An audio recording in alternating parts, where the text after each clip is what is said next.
All right, let's go. Let's go. Let's hop right into it. How's everybody doing? It is freezing here in Boston, Massachusetts, but I appreciate you joining me. I hope you're a little warmer than I am. Struggling right now to keep this place to a temperature that's comfortable, but don't worry about it. I appreciate you joining me. Lots to talk about, lots to get into. Oh, man. What is going on, ladies and gentlemen? What is going on? We have officially entered a new era of geopolitics. But before we get into the Zelenskyy meeting, the reactions to it, some of the tweets by some morons that think they know what they're talking about. We'll look at some of the comments by Lindsey Graham. We'll look at maybe some of the comments by Marco Rubio. I mean, the things that I wanted to cover today are just too numerous to count. We got TASS, the Russian state media, being allowed into the White House, quote unquote, snuck into the White House like it's, I don't know how you sneak into the White House like you're sneaking into a fucking lower seat at a sporting event, right? Like you see an open seat and you can sneak down to the lower. This is the White House we're talking about here. So snuck in my ass. We'll also be, like I said, Marco Rubio's statements. He tried to act like a tough guy after this meeting when we saw him trying to literally Homer Simpson his way into that goddamn couch next to JD Vance. So don't be trying to fool us with your bad assery, Marco, little Marco. We got tweets from Dmitry Medvedev. John Bolton backs Ukraine. Let's see here. A U.S. Marine is honored in Kyiv. Ilya Ponomarenko gives us what he thinks is Russia's real intentions. Like I said, a comment from Lindsey Graham. Let's see. Protest in Vermont for JD Vance didn't allow him to take his family skiing, which is, like I said, warms my soul to see. I love people from New England. Thank you, people of New England, and especially Vermont, for setting up that protest and showing, JD that we're not going to allow the bullshit that we saw on Friday. Let's see here. Fox throws Zelenskyy under the bus a couple times. Tim Pool has some comments. Lex Fridman thought he knew what the fuck he was talking about. So much to cover. Greg Kelly's obviously got shit to say, so we got a lot. Before we get into all that, please make sure you like this stream. Make sure you like the video. I don't know what you call it. Live stream, podcast, video, whatever you want to call it. Just like it. It'd be great if you did. Support the channel. You can do that by clicking the join button just below me. Or if you don't have any scratch to give, just hit the subscribe button. It's free. It is free. My name's Boston Brian. This is Blunt Politics.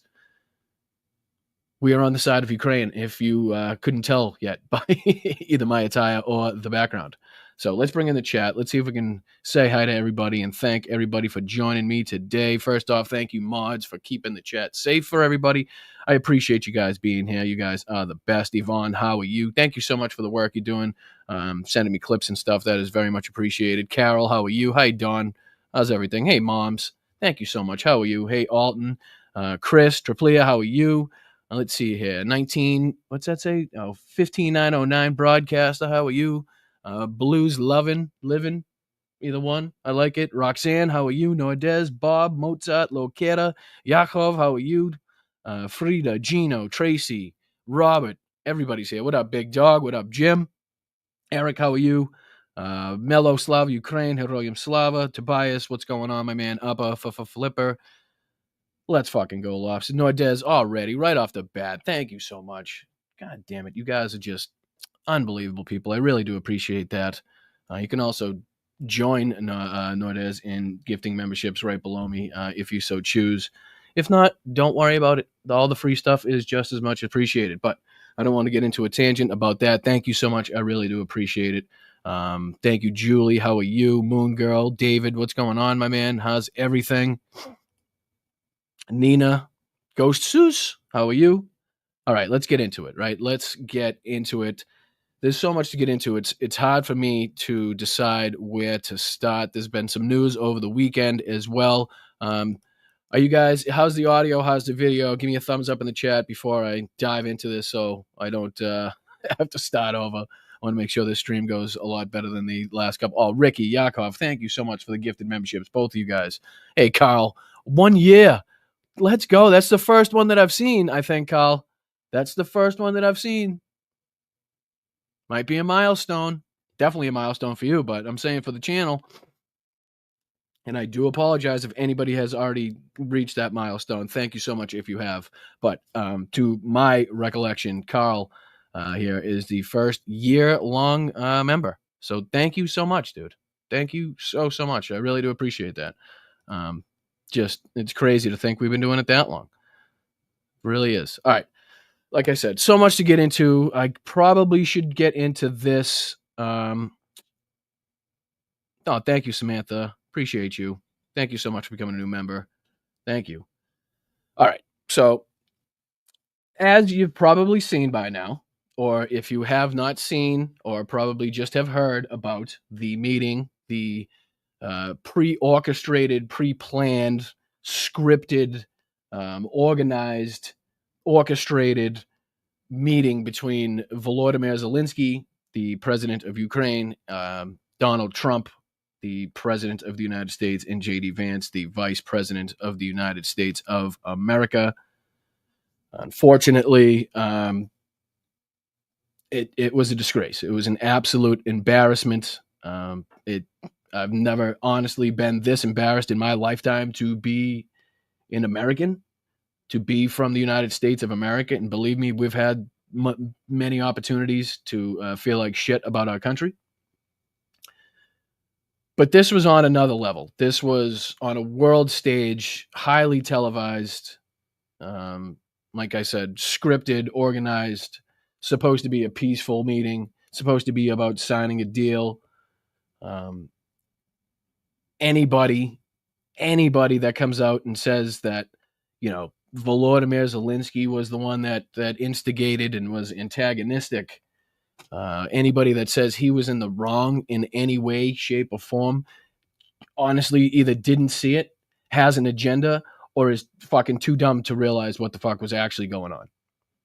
Because in my assessment, watching it several times already, the restraint that Volodymyr Zelenskyy showed in that moment was unbelievable. I don't, you could see him biting his tongue. You could see him biting his lip. He wanted to. He was looking at the ambassador to be like, what the fuck is going on here? But I think he showed, even with the comments that he did put in there, even with the corrections that he put in there, the actual facts that he was stating, which I don't see to be a problem. How is that antagonistic to correct somebody on the facts, right? This man has now gone through 3 years. And we're talking about this meeting, right? Let's see here. We're talking about this meeting, but nobody seems to be discussing what's actually still going on. Never once in the meeting did I hear the president of the United States or the vice president talk about how Russia is still killing people. As they sit there, as they speak, Russia is launching missiles and killing people. See here. I'll put this on the screen for you. Try to put this on the screen for you. Would be great. Any day now. No, I don't. Jesus Christ. 1 second. My apologies. For some reason, it asked me if I want to do a computer update, and I literally had just done a computer update. All right, so this is what's going on still. Russian attacks overnight, kill 1, injure 3 in Ukraine, officials say. That's literally just one instance that we could talk about. Russian shell overnight killed 1 person, injured 2 more in the eastern Ukrainian city of Kramatorsk. Russian forces attacked Ukraine with 79 drones, Ukraine's authority said on Sunday. So, we're sitting here talking about Donald Trump scolding somebody that is the victim of 3 years of brutal war, just like this, and much more. Instead of asking, what can we do for you? What is it do you need that makes this process not the easiest for you, not only the most beneficial for you, right, but also allows the United States, right, to take to the people some sort of victory. We don't need money back, right? What you guys need is security guarantees. Tell me what those security guarantees are, and we shall do them. What happened to the United States? What happened to the president of the United States asking for unconditional surrender from what is a known enemy, right? From what is the known antagonizer, the known attacker. Why is this not unconditional surrender at all costs? Drop your weapons, get the fuck back to Russia. This isn't that difficult, right, guys? This isn't like, I know it's a complicated situation, but when it comes to this specific part of it, it's not hard for the United States to recognize who our allies are, who what partnership will be most beneficial for the United States moving forward. And we got Lindsey Graham out there, who I guess people thought was some big supporter of Ukraine because he's gone over there and talked about how much he wants the fucking minerals and talked about how much money it could make the United States. Somebody that is actively trying to profit from the fucking war, often known as a war profiteer, right? Somebody that like is disgraceful in the annals of history. This shouldn't be that difficult. Unconditional surrender. That's it. That's all.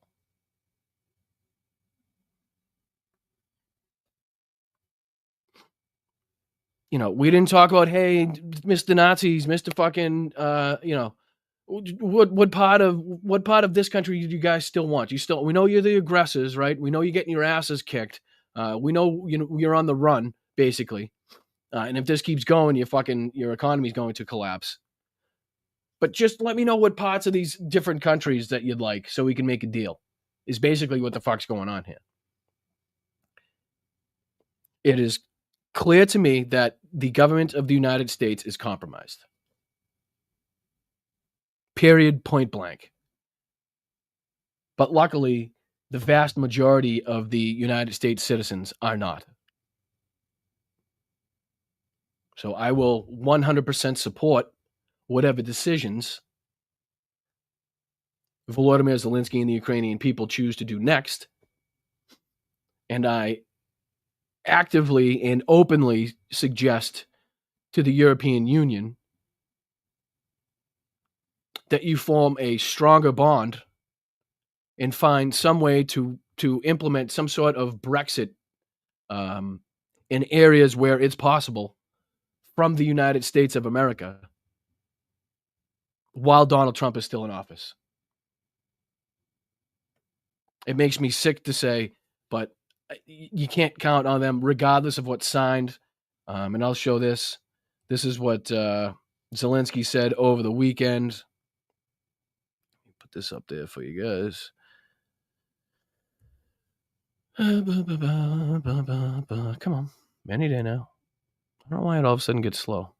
Thank you, Josh. Appreciate you, dude. What'd you say? Hold on a sec. With how he handled Trump, you can tell Zelenskyy is a patient father. Right. So this is Zelenskyy, what he said yesterday. This is part of a thread on Twitter. I'll just read a little bit for you so you can get filled in on where he stands after this meeting. We are very grateful to the United States for all the support, which he said many times, many times. CNN put together a montage of just a few of the times where he's thanked the United States citizen who actually foot the bill instead of thanking Donald Trump directly like he's some fucking dictator. Right, like the oath that the German army needed to take wasn't to Germany, wasn't to their fatherland. Right, it was to fucking Hitler and Hitler alone. So we are very grateful to the United States for all the support. I'm thankful to President Trump, Congress for their bipartisan support, and American people.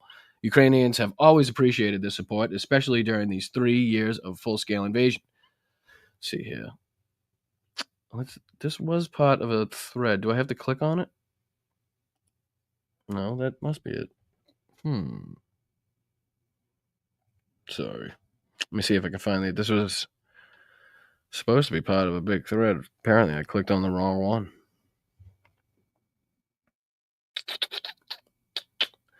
Bum, bum, bum.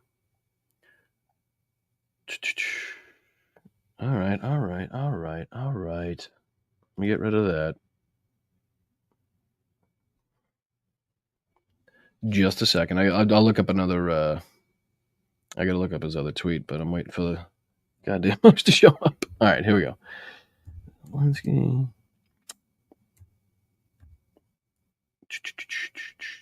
What am I doing? Oh, here we go. For some reason, I literally read it on that same friggin' tweet, and it was a long thread. Why it turned into not a long thread, I don't know. I never know what happens. All right, let's go to Zelensky's Twitter here.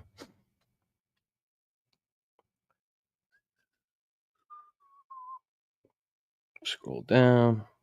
Shouldn't be too far from the top as far as I remember. Yes, and also the support shown here. Volodymyr Zelenskyy managed to, or made a point to, thank everybody, all the European leaders that show their support online for Zelenskyy and Ukraine after this ridiculous and embarrassing meeting. Let's see here. Yeah, see, this is it. Our relationship with the American president is more than just two leaders. It's a historic, solid bond between our peoples. That's why I always begin with words of gratitude from our nation to the American nation. American people help save our people. Humans and human rights come first. We're truly thankful. We want only strong relations with America, and I hope we really will have them. I visited Ukraine in Washington, where I met the Ukrainian community. It is crucial for the Ukrainians' voice to be heard and that no one forgets about it, both during the war and after. People in Ukraine must know that they are not alone and that that they are not alone and that their interests are represented in every country, in every corner of the world. I am grateful for the support during this difficult time, for all the efforts made for Ukraine and Ukrainians, and for the assistance, not only diplomatic and financial, but also political and spiritual. There was more to it. Let's see here. We'll go back. This keeps going. Thank you for your support. Now, I'm serious. One of these is a long thread. Why I can't find it now when I go live is beyond. I'm pretty sure it's this one. Yeah, here we go. All right. Jesus Christ. For Christ's sakes. All right, so this is the first one that I read. My apologies. And then it goes on to say, America's help has been vital in helping us survive, and I want to acknowledge that. Despite the tough dialogue, we remain strategic partners, but we need to be honest and direct with each other to truly understand our shared goals.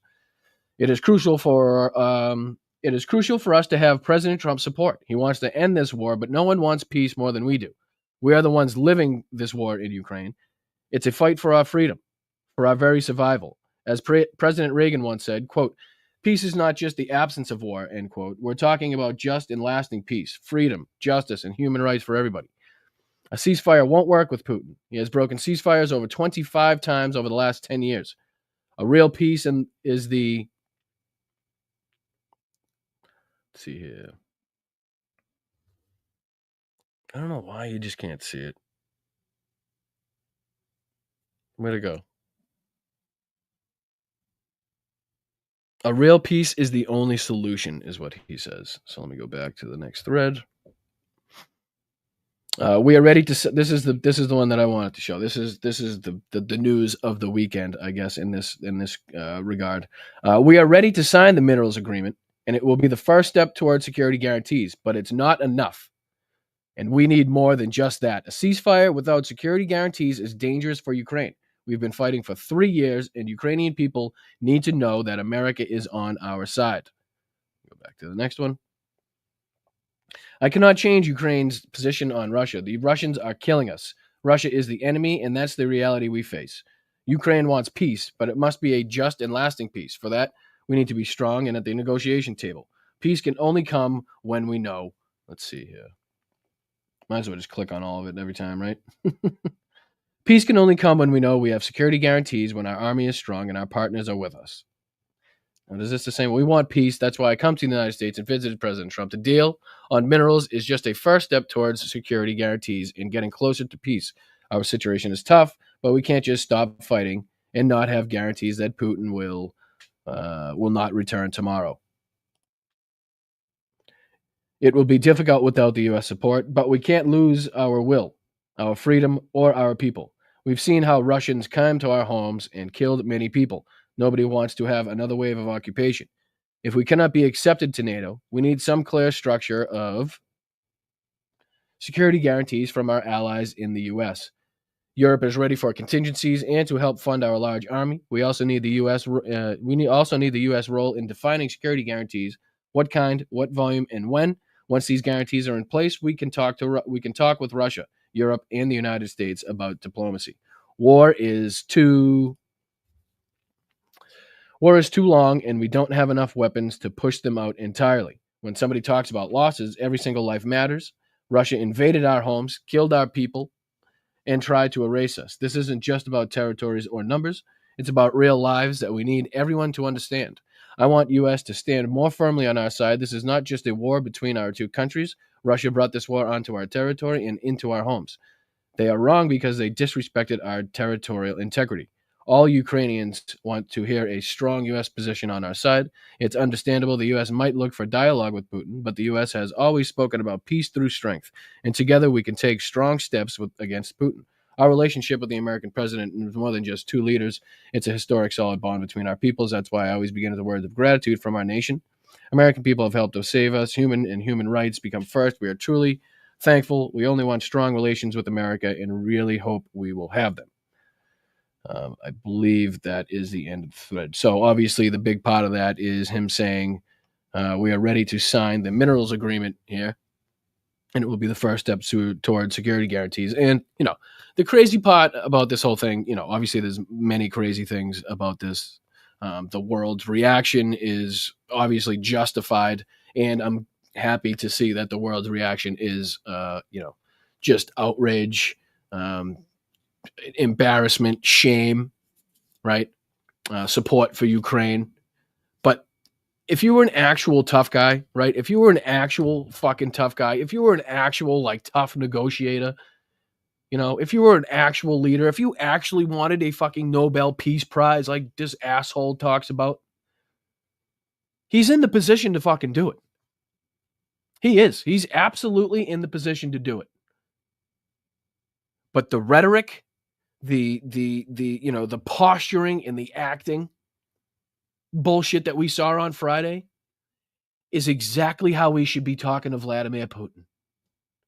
If you actually had fucking balls, that's how you would be treating and talking to Vladimir Putin. Not the victims, not the people that are fucking innocent in this war. That's ridiculous.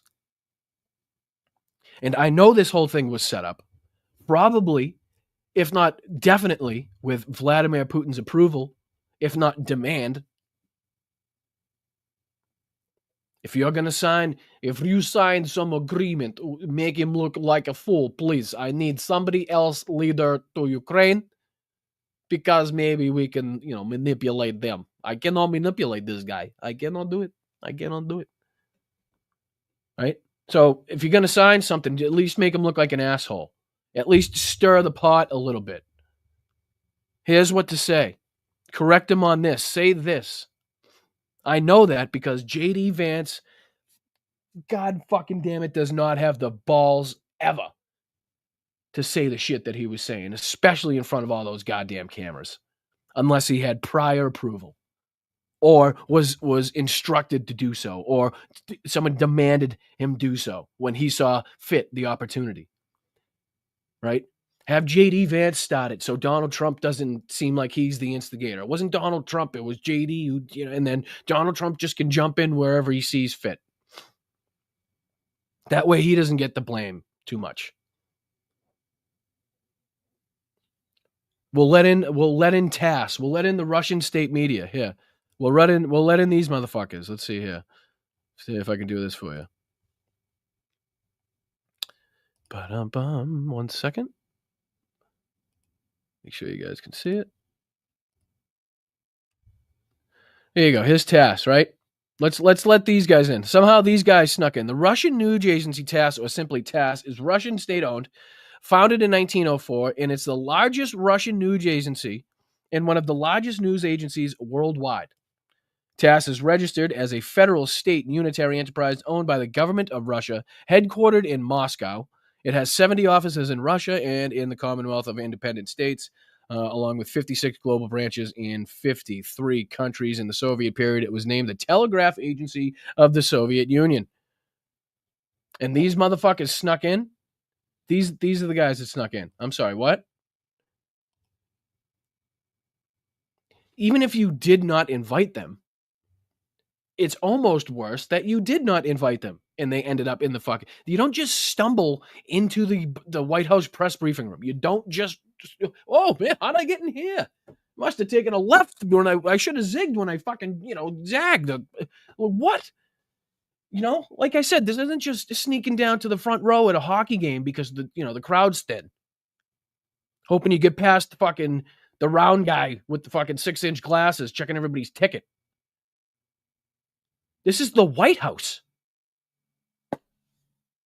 So don't tell me snuck in. Bullshit. So let's see here. Show this to you too. Share this tab instead. Make sure I get rid of this one. Russians. No, I don't want an ad all the way on the top. I can't stand when they do that. But what are you going to do? Here. So that means I got to what? Make myself tiny so you can see it? Does that work? Yeah, I'll do that. I'll do that for this one.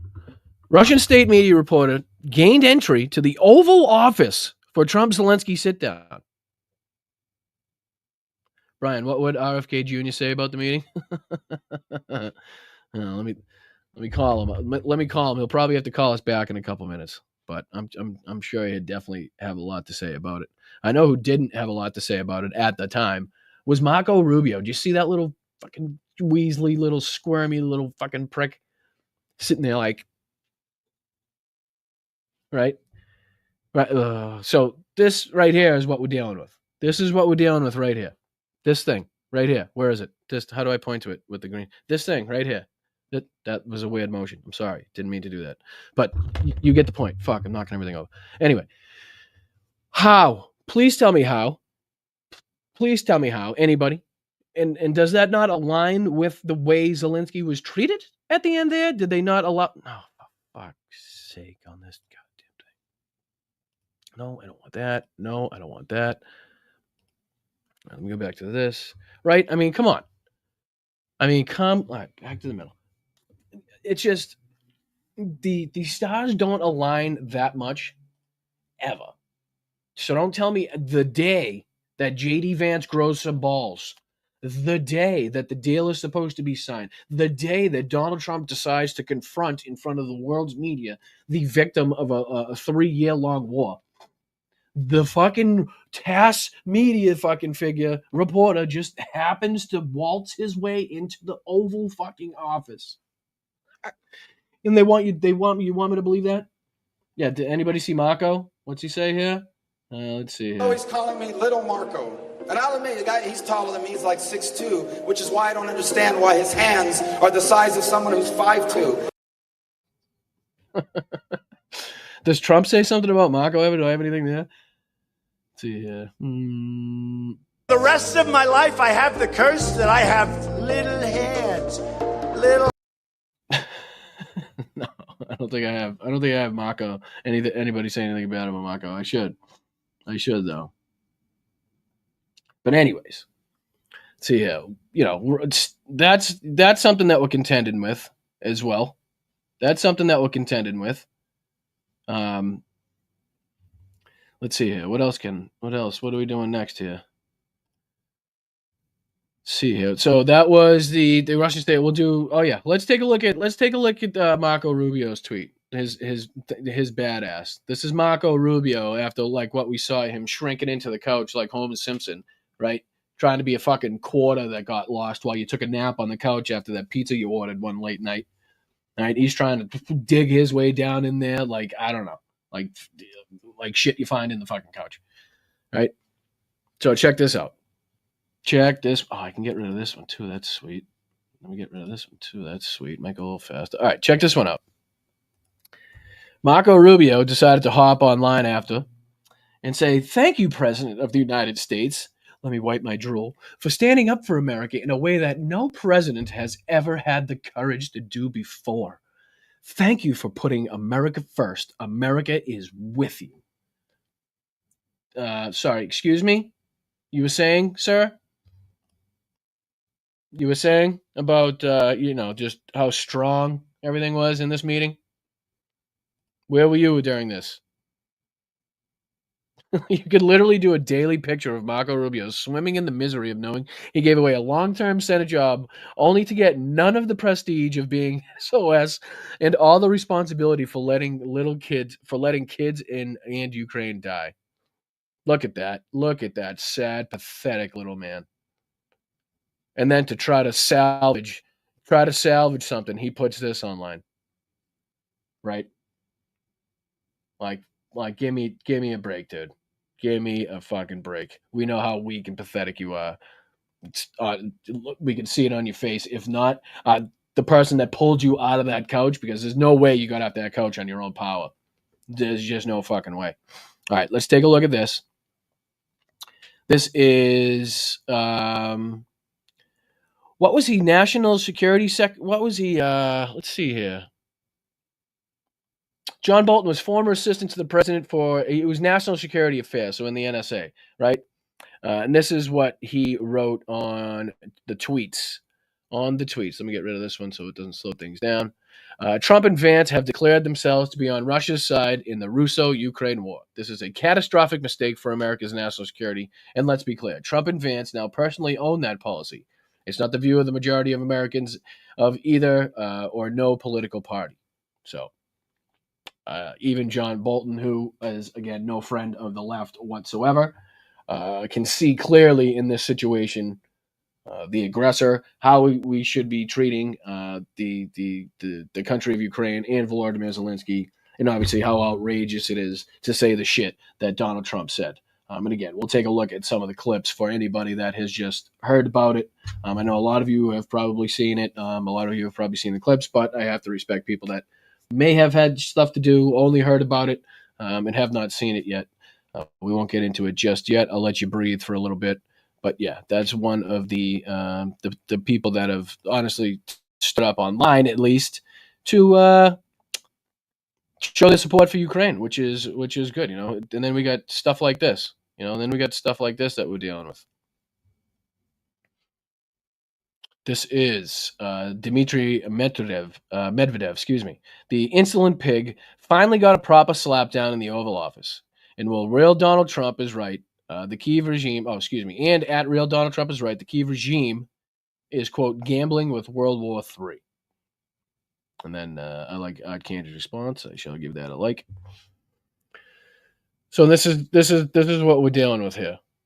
So obviously the Russians enjoyed very much watching that, which again is probably one of the reasons why TASS was in there. They were removed.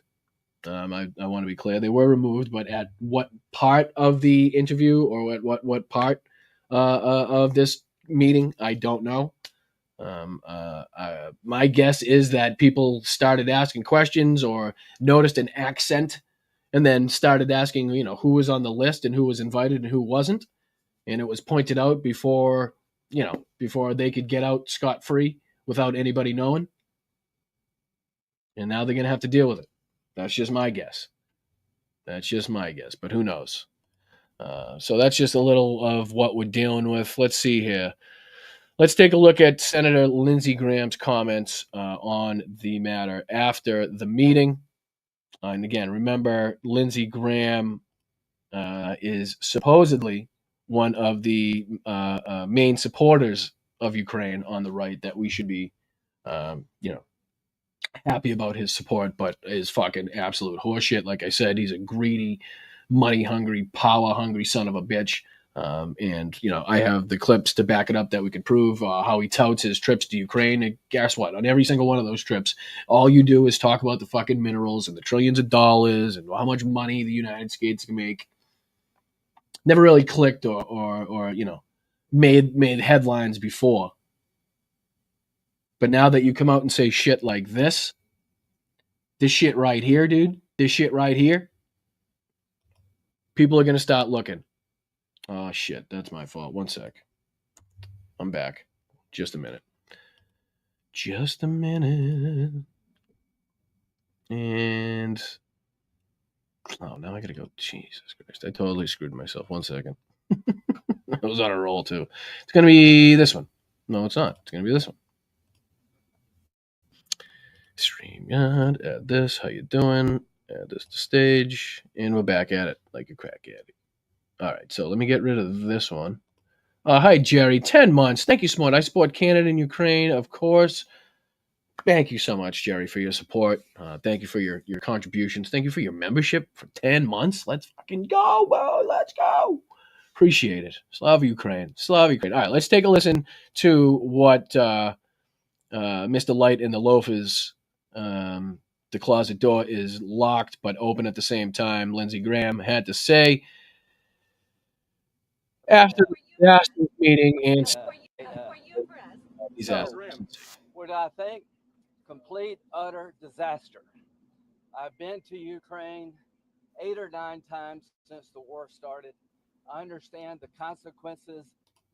Looking for money, trying to get the United States money, trying to get minerals out of the earth, trying to get Ukraine's, their fucking livelihood for their future. He wants a piece of that action, baby. He don't give a shit about the war, who's dying. He just wants that action. Give me that fucking minerals, dude. Of Putin's actions against Ukraine. I appreciate what the Ukrainian people have done. They fought like tigers.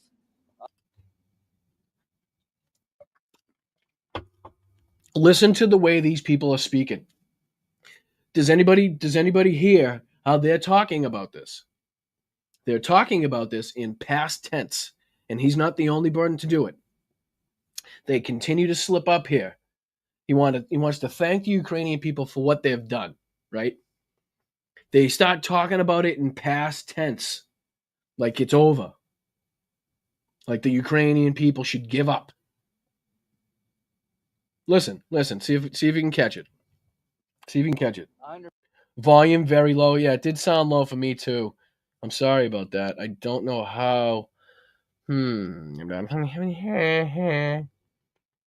Let's see here. The volume's all the way up. I know that. Volume's all the way up.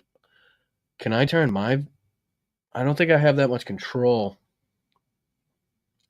All right, let me see. This better not mess anything up. I'm going to try something. Is there an output volume that I can look at? Come on, please don't screw with me. Please don't screw me. Why won't you move? Okay. We're back. All right, so I got input, output, volume's at 100%. Combine left and right audio channels into one. Would that help the audio? I don't know. Good question. But that's all the way up. Unfortunately, I don't think output devices, input. No, I'm not going to screw around with it. What I can do is just give me a second and I'll find it where it's not on Twitter. For some reason, I think anytime I get clips off of there, A, I have no control over the volume, and B, they seem to be very low. So I'll find you something else so I'm not wasting your time, and it's, good quality. We want the good quality here at Blunt Politics. We ain't, videos. This should be it. Shut the fuck up. All right, I'm going to share this tab instead. Get rid of this one. Make sure you guys can see it. How you doing? Yep, there he is. What I think is I'm a little light in the loafers here. Me and my meemaws thinks that Zelenskyy better give us that dirt. All right, sorry. My bad. My apologies. Here we go. Let's see if I can make this bigger for you guys. And away we go. Complete, utter disaster. I've been to Ukraine. Let me know if the volume is better. It seems a little better for me, so let me know if it's better for you guys. Hopefully it is. 8 or 9 times since the war started. Nobody gives a fuck. Nobody gives a shit. That's not a fucking, not something to tout. Like, are you supposed to be like, you want a fucking medal? Huh? You want a cookie? You want a fucking cookie? Let's talk about what you talked about on those trips. Let's talk about what you did on those trips, right? And I'm not saying you haven't come back and in front of the cameras fucking placated and acted like you're some fucking huge supporter of Ukraine and the Ukrainian people, but I'm not buying it. I'm not fucking buying it, you fucking fairy. All right, so here we go. Understand the consequences of Putin's actions against Ukraine. I appreciate what the Ukrainian people have done. They fought like tigers. They fought like tigers. They're not. Did they fought? I mean, excuse me. Are they still fighting, or have they fought? Right. You see the nuances in how, like I said, and I've talked about it on this show before, how when they speak about it, how Russia seems to come first in the conversations when they're listing the two countries. You know, Russia, Ukraine this, or Russia this, and then they talk about Ukraine. Like just little fucking things like that. At the end of the day, I was hoping that this minerals deal, which would be transformative in the relationship, would go over well. I talked to Zelenskyy this morning. Don't take the bait. President Trump. He didn't. And how do you know? How did you know there was going to be bait laid? Huh? How did you know there was going to be a trap set? Why were you telling him not to take the bait? Why would that come up in conversation? Don't take the bait. If this is a man you trust in Donald Trump and J.D. Vance, if this is the fucking duo that you trust to have these negotiations in good faith, to recognize the plight of the Ukrainian people, and to understand we need to ask them their needs. I didn't hear, hey, what do you need? Did anybody hear that? Why is nobody asking what Ukraine needs? What is it that you need? What is the list of your, not demands, right? But what is the list of your fucking requirements, right? To get your country back. Again, and it shouldn't even have to go that far. Thank you, Tabitha, for becoming a new member. I appreciate you very much. It shouldn't even have to go that far. Unconditional surrender. That's what we asked for in World War II when we knew who the aggressors were, when we knew what the fucking destruction was looking like, right? When we knew we had to step up and do something, that we sat back for too fucking long while people were dying needlessly over in Europe. And we're going to make the same fucking mistake now? FDR would be fucking rolling in his grave right now. Imagine FDR, right? Imagine fucking FDR. And you got... This is why I said on Blue Sky, I'm going to try my best not to get thrown off of all these fucking platforms. And thank you to the people on Twitch. Thank you to the people on Facebook. Thank you to the people on Instagram. And thank you to the people on YouTube that are watching. Make sure you guys hit the like or the thumbs up, whatever it may be. Subscribe on YouTube, please. Become a channel member. If you're on Twitch and you have Amazon Prime, I think you become a channel member or a subscriber or a follower or whatever. It doesn't cost you a dime. Thank you, Claudia, for the $5 Venmo. You saint you.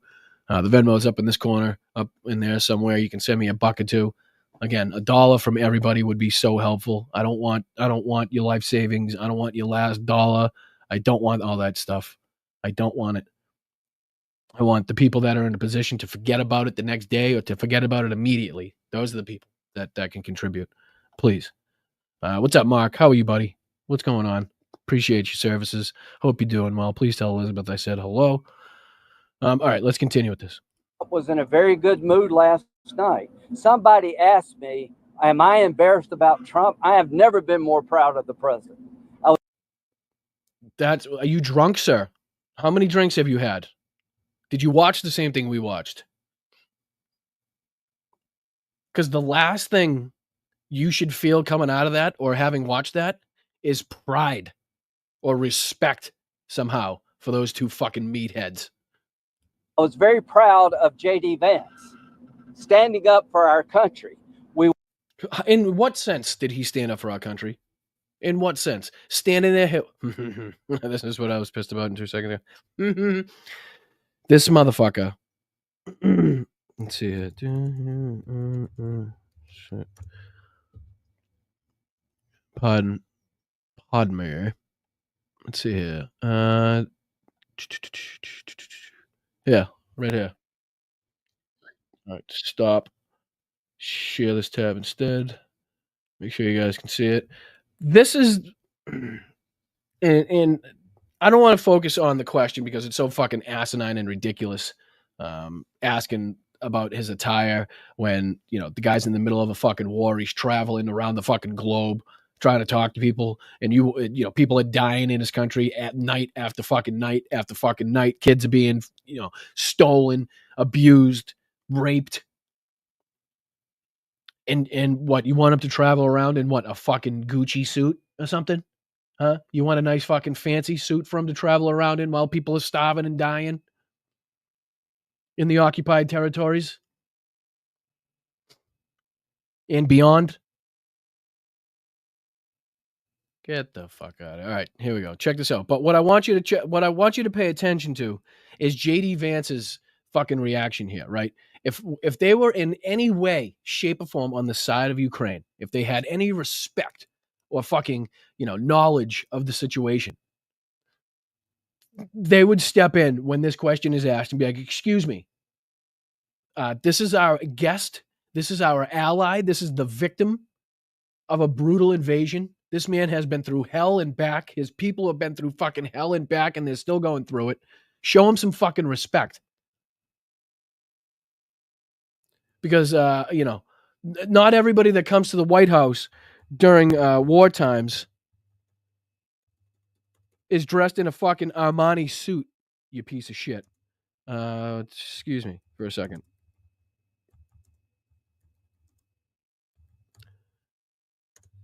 Because I remember, I seem to remember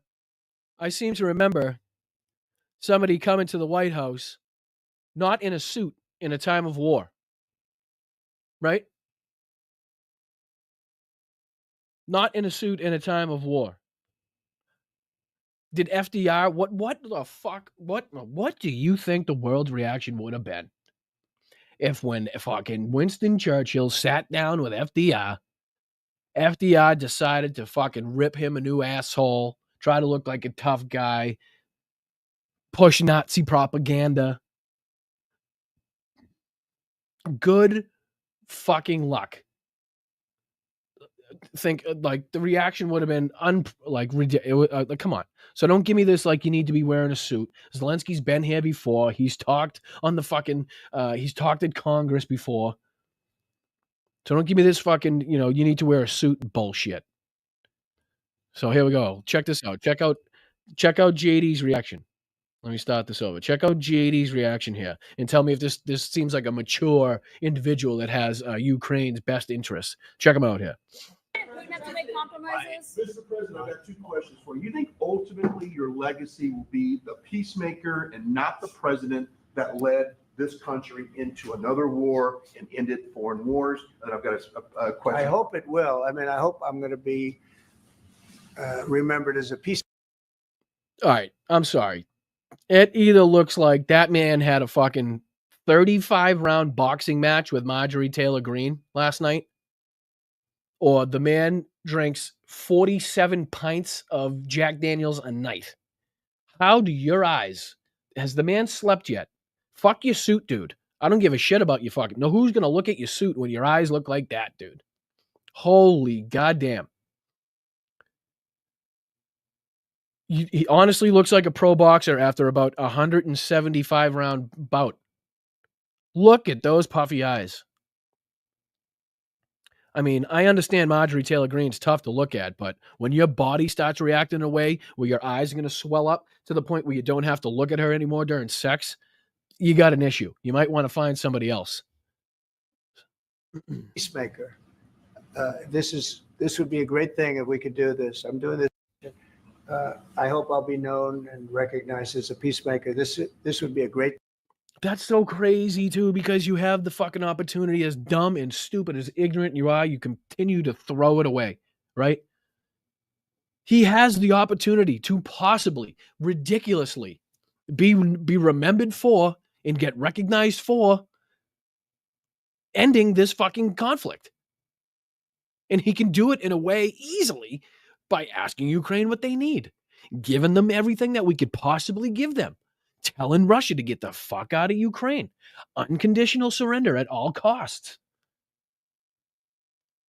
Nothing short of fucking, pre-2014 borders and beyond.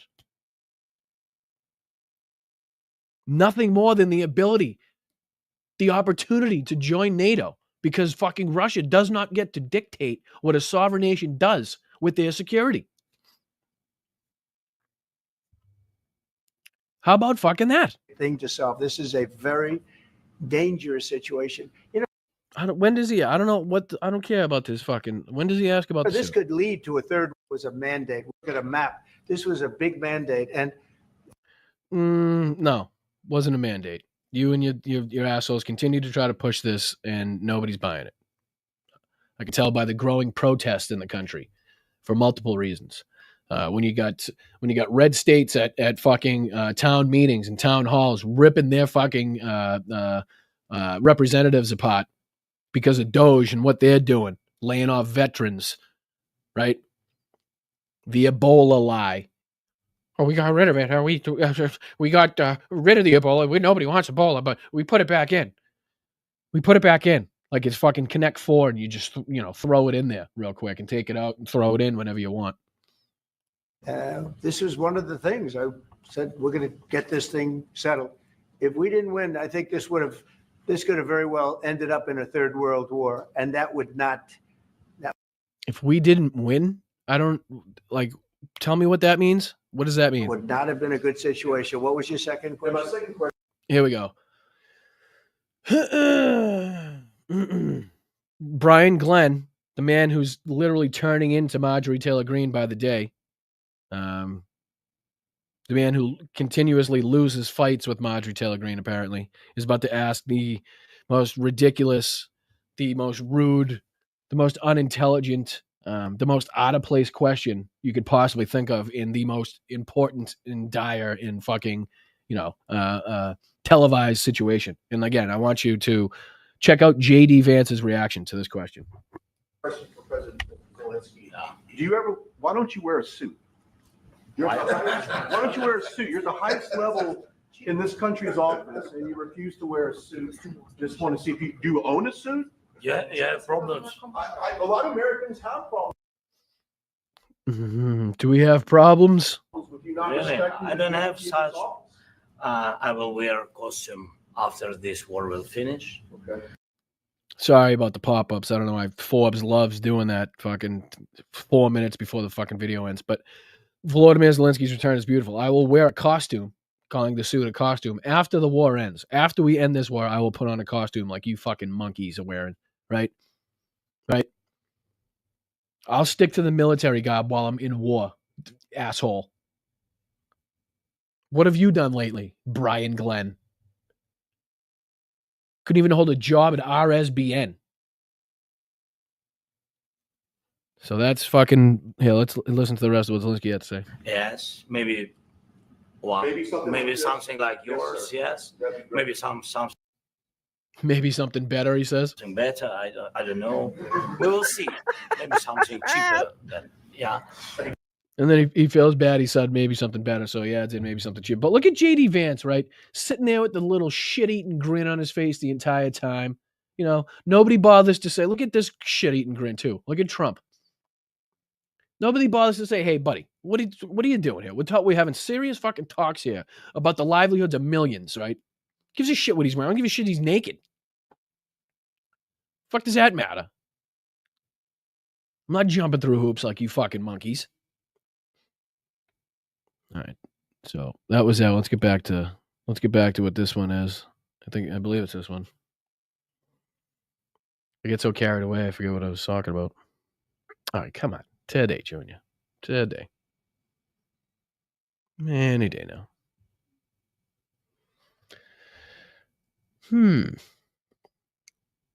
on. Oh. We want to be don't work. helpful. What I It's not working. Should I refresh it? Does that work? Let me try that one. All right, here we go.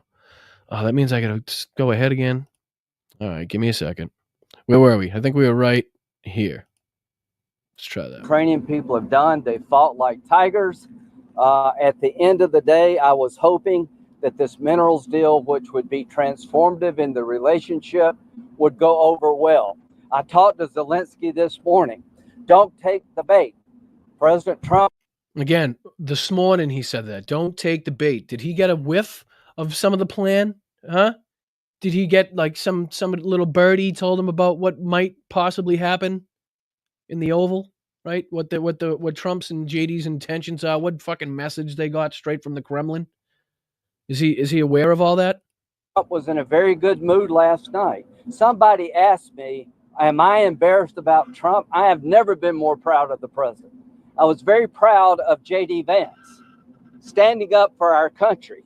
We want to be helpful. What I saw in the Oval Office was disrespectful, and I don't know if we can ever do business with Zelenskyy again.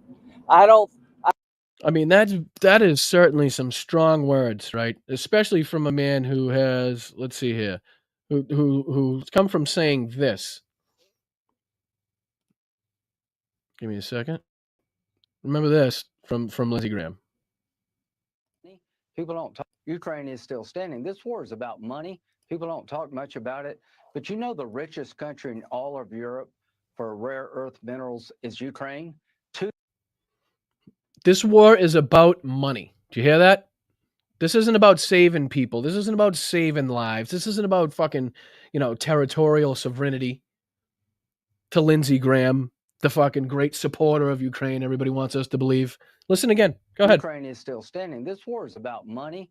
People don't talk much about This war is about money. it. But you know the richest country in all of Europe for rare earth minerals is Ukraine. $2 to $7 trillion worth of minerals that are rare earth minerals, very relevant to the 21st century. Ukraine's ready to do a deal with us, not the Russians. So it's in our interest to make sure that Russia doesn't take over the place. I mean, even what he's saying there sounds like to me like, hey, the Ukrainians are the people that are trying to do the deal. If the Russians wanted to offer a deal, we'd look at that too, right?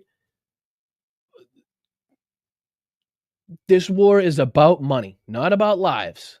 Not about lives, not about territory, not about principle, not about democracy. Money.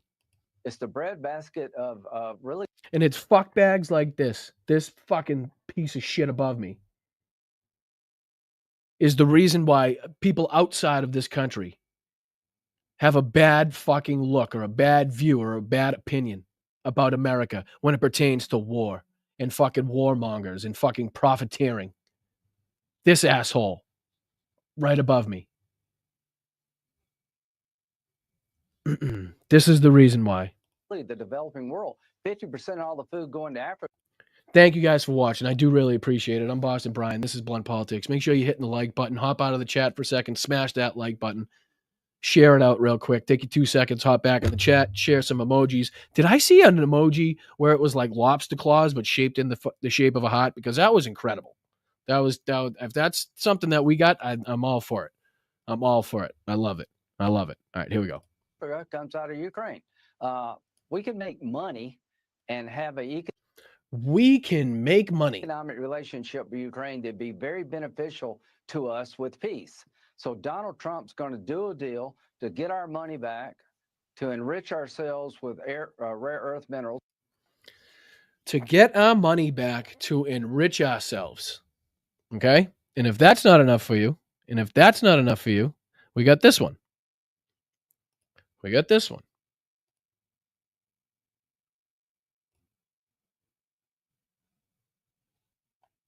This is when he's in Ukraine, I believe. Yes, with Zelenskyy. And let's take a listen to this. And I know the volume's probably low, and I do apologize. 1 second, though. I'm here with President Zelenskyy. I am such a admirer of what you and your country have done. You're trying to stop the Russians so we don't have to fight them. They don't want any American troops. They just need the weapons to free their country of a terrible invasion. They're sitting on $1 trillion worth of minerals that could be good. What you got your arm around the president, the leader of Ukraine, who's lost countless number of citizens, right? Why is money being brought up? Why is he talking about his $1 trillion of minerals? Good to our economy. So I want to keep helping our friends in Ukraine. So I want to keep helping our friends in Ukraine after he talks about the $1 trillion in minerals. Not after he talks about the people that have died, right? That's not why we're doing it. It's the minerals and the fact that we can profit off this war if we wanted to. We can win this. They need our help. Yes, we need, and we have already. The biggest help is the support of American people and support of our friends. Thanks to Lindsey and his colleagues. Wait a minute. Wait a second. 1 second. I thought he never thanked us. I was led to believe that Volodymyr Zelenskyy has never once thanked the United States of America for the support that we have given in this war. Isn't that what? Or was it just he just didn't say it in the fucking 7 minutes they were bitching at him? Because it sounded to me right there like he not only thanked Lindsey Graham personally, but also thanked the people of America, thanked the citizens of this country, right? Sounded to me like he just did. And that's not the right one. Sorry. To congressmen and senators from the United States, thanks for this support, bipartisan support. Thank you so much. What's that? 4 or 5 thank yous, at least right there. All right, so let's hop into that. That just goes to show you how far Lindsey Graham has come, right? Because he doesn't think he's going to get the mineral deal. He doesn't think he's going to get, because Zelenskyy told him basically to fucking no, right? When he was there, he left without signing it. I know we read already that Zelenskyy is saying he is ready to sign the mineral agreement. It will be the first step towards security guarantees, but it's not enough. So I will sign it.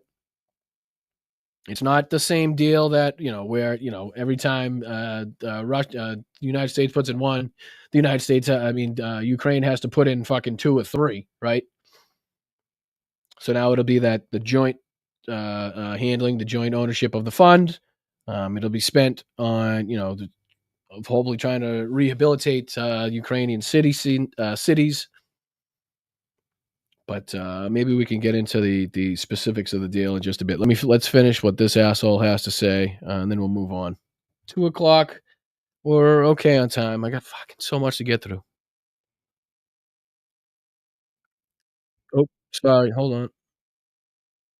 That was just over the top. So I think the relationship between The way he confronted the president was over the top. When did he confront him? I'm sorry, but a correction of facts, right? A correction of Russian propaganda spewed in front of cameras that are transmitting throughout the fucking planet is imperative. It is not disrespectful. It is not antagonistic. It's fucking our fault, our country's fault, our leaders' fault for not knowing the facts going into this meeting, for not knowing how to handle this situation before this happened. Ukraine and America is important, vitally important. But can Zelenskyy do a deal with the United States? After what I saw, I don't know. Senator Graham, 2 questions. I'm tired of looking at him. Excuse me. So you can see how far he's come. We did that. Let's take a look at this real quick. I wanted to make sure we recognized these incredible people as well before I hop on to some of our videos, some of our other clips. This is from Jay in Kyiv. Let me just make sure you guys can see this one. Yes, you can. This is Jay in Kyiv. Today on Kyiv's Maidan, we remember Ethan Hertwick, a U.S. Marine who gave his life fighting with Ukraine near Avdiivka, defending freedom far from home. Let's take a look.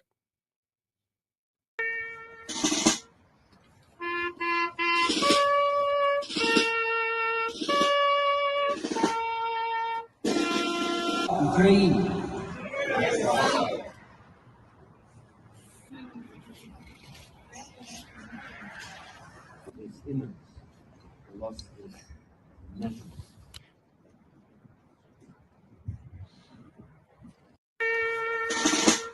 So when you hear people say, when you hear people like Lindsey Graham and Donald Trump and these assholes say, not one American soldier has died. Not one American soldier has died in this conflict. Bullshit. Bullshit, they haven't. They may not have been sent as operational duty by the United States military. But they're damn sure Americans over there fighting for Ukraine and dying for Ukraine. And they should be recognized. They should be honored. And Ukraine makes sure to do that. So, Slava Ukraine, Heroyam Slava, rest in peace. Thank you for your service. We'll see you someday. All right. Let's see. I did that one.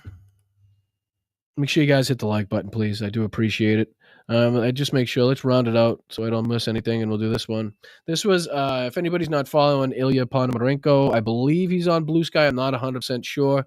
I just wanted to read a little bit about this. Shouldn't take very long. Just FYI, here's the real reason why Russia has enshrined Ukraine's Kherson and Zaporizhia in its so-called constitution, despite not controlling these regions, and why it keeps demanding that Ukraine surrender these cities as a, quote, starting point for, quote, ceasefire talks. Is purely strategic. Russia's military seeks to regain a foothold on the western bank of the Dnipro River, which it lost after Ukraine's decisive victory in the Battle of Kherson in November 2022. Reestablishing a presence there is critical for Russia's long-term plans. A ceasefire would serve as temporary pause and opportunity for Russia to replenish its forces, consolidate control, and prepare for a renewed offensive. With a lodgment on the Dnipro western bank, the Kremlin would have a staging ground it needs to launch fresh attacks, pushing deeper into central Ukraine, as well as toward Mykolaiv and Odessa. This isn't about diplomacy. It's about setting the stage of the next phase of their invasion. Russia and Putin don't want peace. They want war. And they don't need to be a military, and you don't need to be a military expert to see their true intentions, judging by what they demand from Ukraine under the guise of a ceasefire. And this is the map that he puts up. And you can see clearly Kherson, Novokakhovka, and the area around, Nikopol, Zaporizhia. It shows where the staging grounds, where it would allow Russia to attack. So from Kherson to Odessa, Kherson all the way to almost Oleksandriva. You got from Novokakhovka to Kryvyi Rih. I mean, this just gives them a jumping off point to take even more of this territory on the other side of the Dnipro, right? So this is the territory that they now hold, obviously in red, right? So this is the Dnipro River, following all the way down, cuts across here. The Russians want to be on the other side. They want this territory, which is why they put Kherson in Zaporizhia into their constitution as if they already own or occupy these territories, and demand these territories as a starting point for a ceasefire talk. This isn't for peace. Putin does not want peace. He understands this is his one shot. He's taken his shot, and he's got to go for it 100%. If he stops now, he's fucked. Pardon my French. But this is a good illustration. I mean, look at within artillery range, Zaporizhia, Dnipro. Let's see here. Let me get this off let me see here. Kyiv, I did that one. Make sure I don't close anything. Let's see.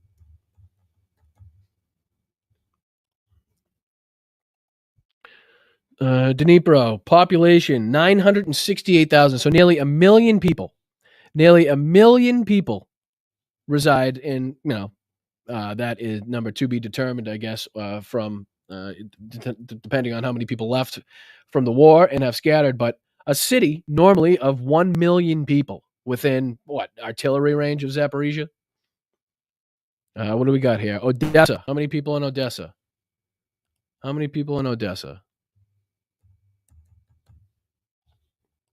Odessa's population is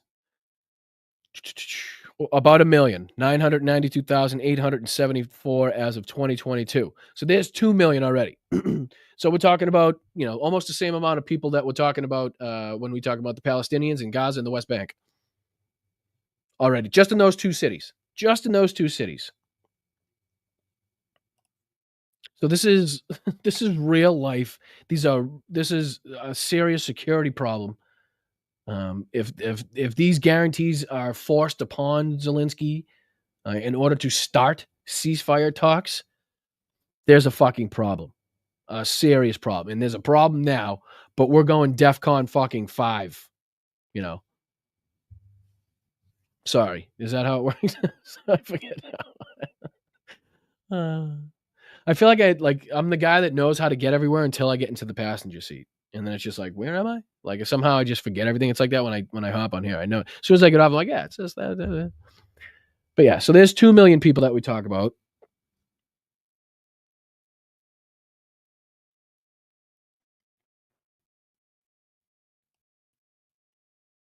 There's their intentions. I got out of this one. And then we can go back here. So do it like this. Bring me up like this. All right. So, and I appreciate you joining me. Thank you so much sticking around. Hit that like button. Make sure you join the channel if you can. It's $1.99, folks.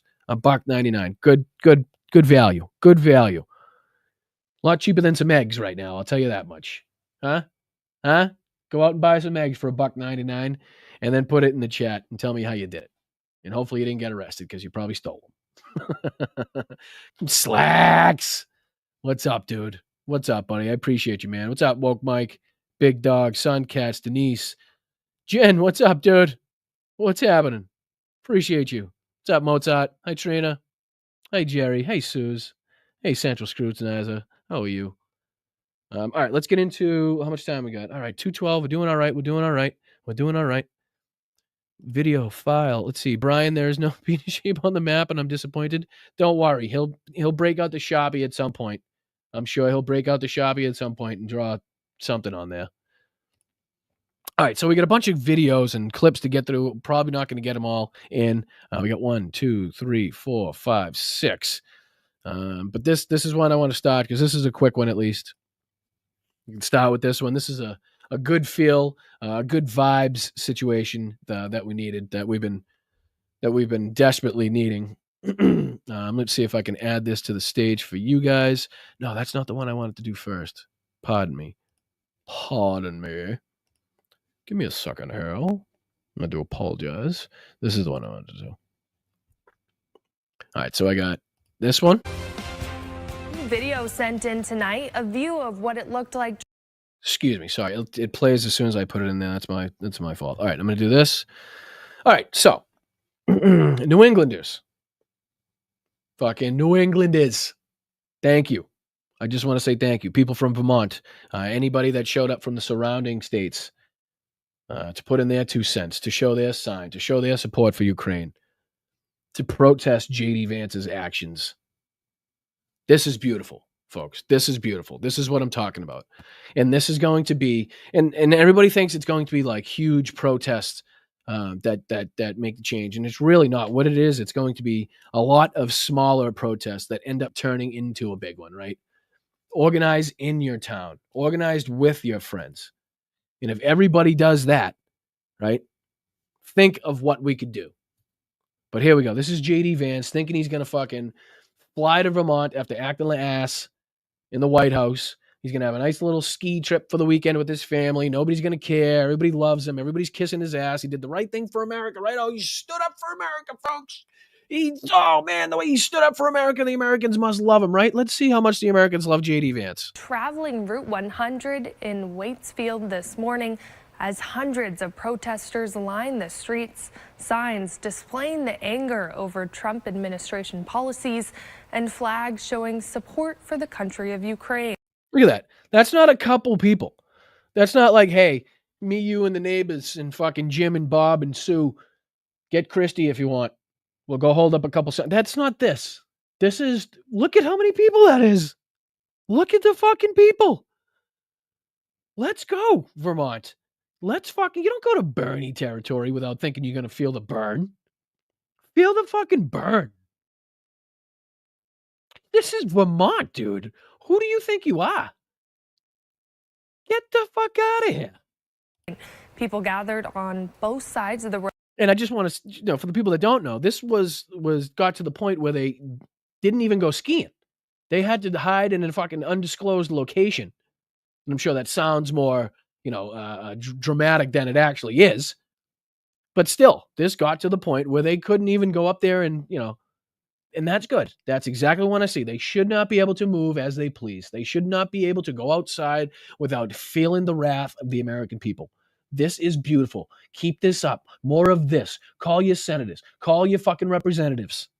Go to your meetings. Make your voices heard. More of this. Let's go. To express their anger to Vice President J.D. Vance as him and his family vacation here in Vermont. Thank you for joining us. I'm Lucy Kale. 3 separate locations held protests today. Warren, Waitsfield. Right. Again, you're seeing just one of them. You're seeing just one of 3 different locations. This is the one, I believe, at Sugar Bush, which is crazy because I've been there many times. And at the base of Sugar Bush, our Haley Morgan spoke with those that came out to make their voices heard. All right. Now, again, listen to the people that are there. Thank you so much to these people. Much respect. Standing in the cold, showing your support, having the gear, fucking creating the signs, spending the time, getting wet feet. I know you did. I know how it goes. Thank you so much. Let's hear from them. Hundreds of people lining the streets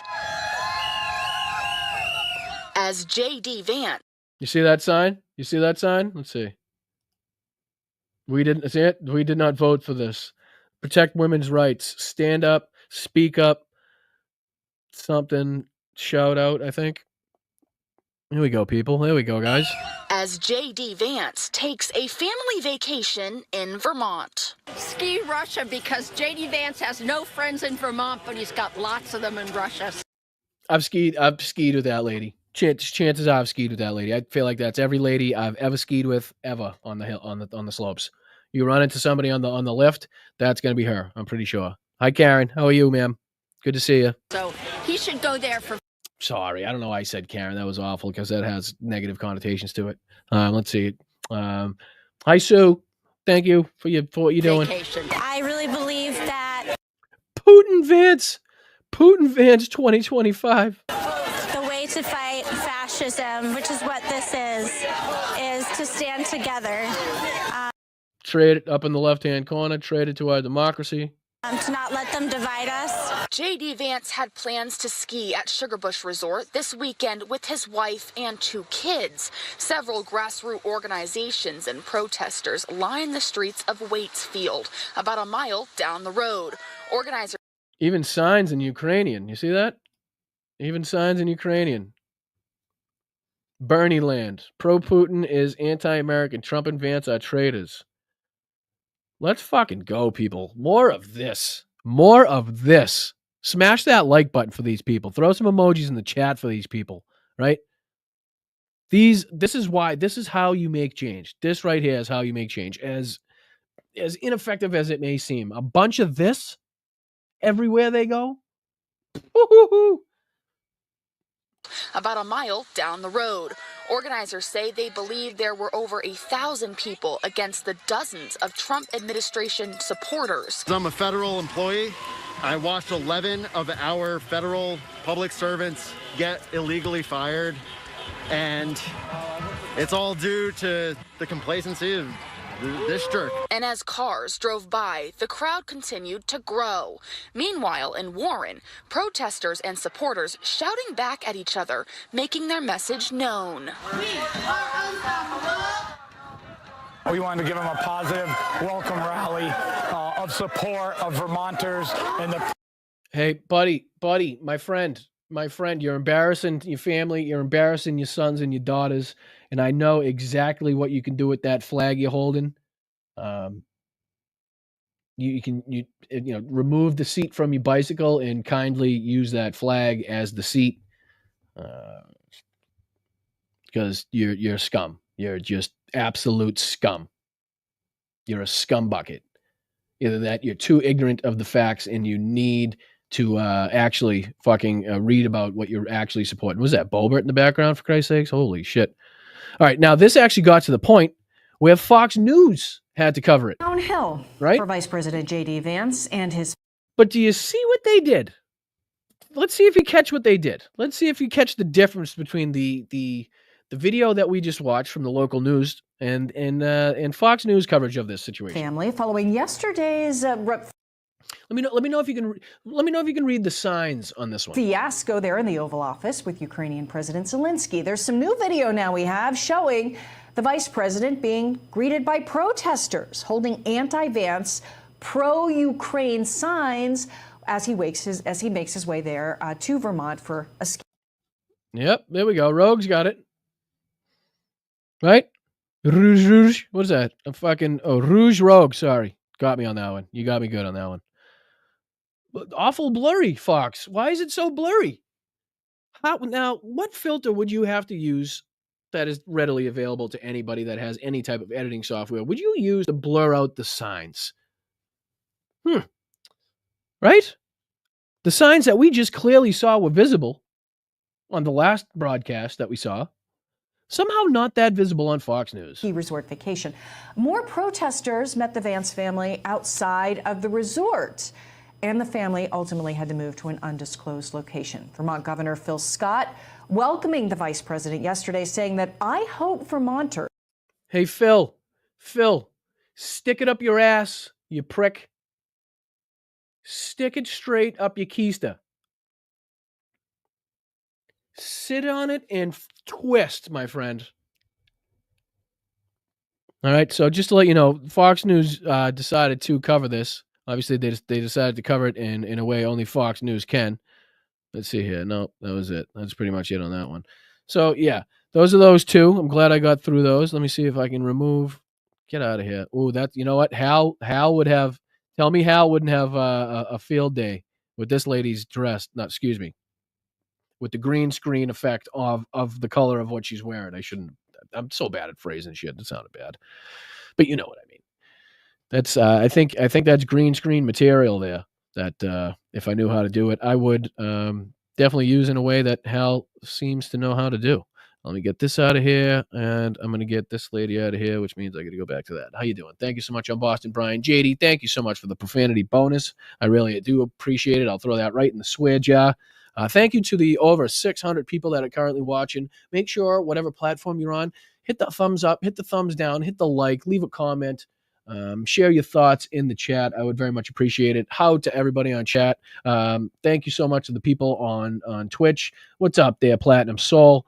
I agree with you 100% on that. Well, I do very much appreciate it. Let's see who else we can get. We got a lot of people on. Do you mean? Oh, that's a conversation. My apologies, Doctor. Okay, good name. Good name. I do appreciate it. But thank you to the people on Twitch. Thank you to the people on Facebook.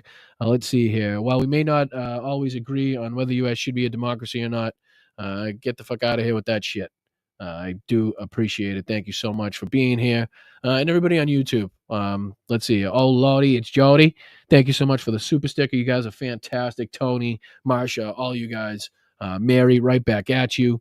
Anthony, how are you? Here's 400 billion. Make sure you come to my house and ask to borrow my God. Yeah. All right. Jesse, thank you so much for being here. I appreciate you guys. Let's go. Let's see if we can continue here. What trouble we can get into with the videos that I got. We did those two. Now, let's get into this one just because we gotta. I do apologize. But little Marco decided to act like a fucking tough guy on, I believe it was CNN. Little Marco there. I thought I had one. This guy. I can just tell you that a con artist is about to take over the Republican Party and the conservative movement, and we have to put a stop to it. Talking about Donald Trump, right? This is what he said first. There's no way we are going to allow a con artist to take over the conservative movement, and Donald Trump is a con artist.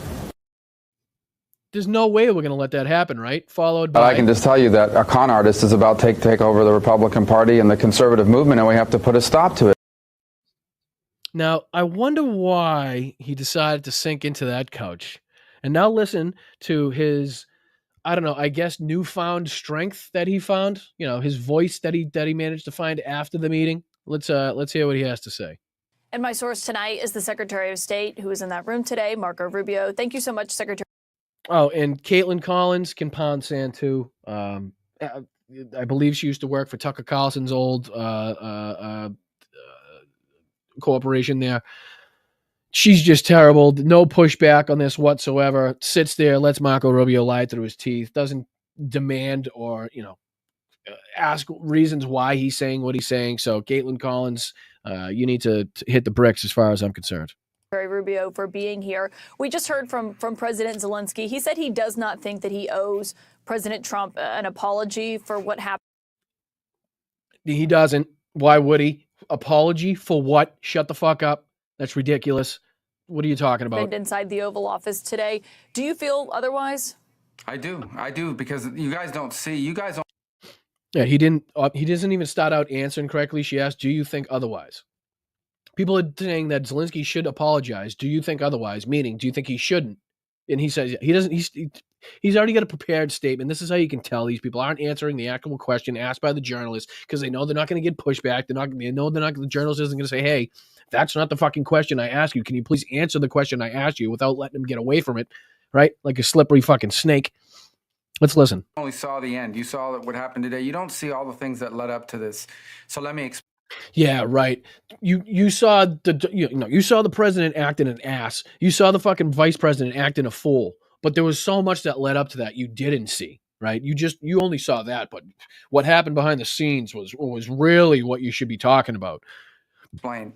The president's been very clear. He campaigned on this. He thinks this war should have never started. He believes, and I agree, that had he been president, it never would have happened. Now here we are. He's trying to bring an end to useless words, useless fucking words. We're beyond that point. Doesn't fucking matter. We're talking about how to solve it now and the best way to go about it while helping our ally at the same time. All right, ending a war isn't the point. It's how the war is ended. It's how the war is ended, as to not have it happen in the future, to make the person that is attacked whole again, and to put security guarantees in place to make sure that the aggressor doesn't do it again. It's not just to end it. You don't get fucking brownie points just to end it and have the shooting stop and everybody stop and place and freeze. That's not how it works. Okay? So don't give me this bullshit of just end it and we're going to get Nobel Peace. That's not how we understand there's a way to end a war. It doesn't just end. this conflict. We've explained very clearly what our plan is here, which is we want to get the Russians to a negotiating table. We want to explore whether... Again, notice again, people, perk your ears up. Perk your ears up and listen closely to when these people talk. Who does he discuss first? Who does he talking about? Who we should talk to first? Right? Who does he actually feel? Who does it sound like he actually has the best interest of? Listen up again. It never would have happened. Now here we are. He's trying to bring an end to this conflict. We've explained very clearly what our plan is here, which is... What's your plan? What's your plan? Explain to me what your plan is, little Marco. We want to get the Russians to a negotiating table. We want to explore... We want to get the Russians to a negotiating table. Now, 3 years ago, 2 years ago, probably wouldn't even make the news, wouldn't make headlines, right? But why are we not at every fucking possible point that we can in front of any camera and microphone talking about what we can get for the Ukrainian people, what the Ukrainians need? Unconditional surrender by the Russians, the clear aggressor. Right? This is the opposite. We're doing the opposite. This is entirely pro-Russia. This is entirely fucking pro-Vladimir Putin here. Vladimir Putin is fucking laughing his ass off all the way to the bank because of this shit. Right? I don't think fucking the media monitor works on the weekends or else would get to see Solivov. We're going to get to see it and we'll play it on here. Their reaction to this. And believe me, they are going to fucking be all over this and loving it. When tomorrow comes around and we get to see what the fucking nightly propaganda says in Russia about this and how happy they are, we'll find out exactly whose interests he's got in mind. Whether peace is possible. They understand this. They also understand that this agreement that was supposed to be signed today was supposed to be an agreement that binds America economically to Ukraine, which to me, as I've explained, and I think the president alluded to today, is a security guarantee in its own way. Guess what, Marco? It doesn't fucking matter what you think, what your opinion is, how you feel about what a fucking security guarantee is, right? It's about the Ukrainian people. Do you feel this is a security guarantee? Is this enough of a security guarantee? And this bullshit that like being tied economically, which we are already, is some sort of huge fucking guarantee when we're tied already and we're seeing the actions of Donald Trump. Doesn't seem to be swaying his opinion. Doesn't seem to be swaying his actions. There's $2 to $7 trillion in minerals, right? Because we're involved. It's now us. It's our interests. That was all explained. That was all understood. And nonetheless, for the last 10 days, in every engagement we've had with the Ukrainians, there's been complications in getting that point across, including the... Not complications. Not complications. It's a negotiation. What you're hearing is their side.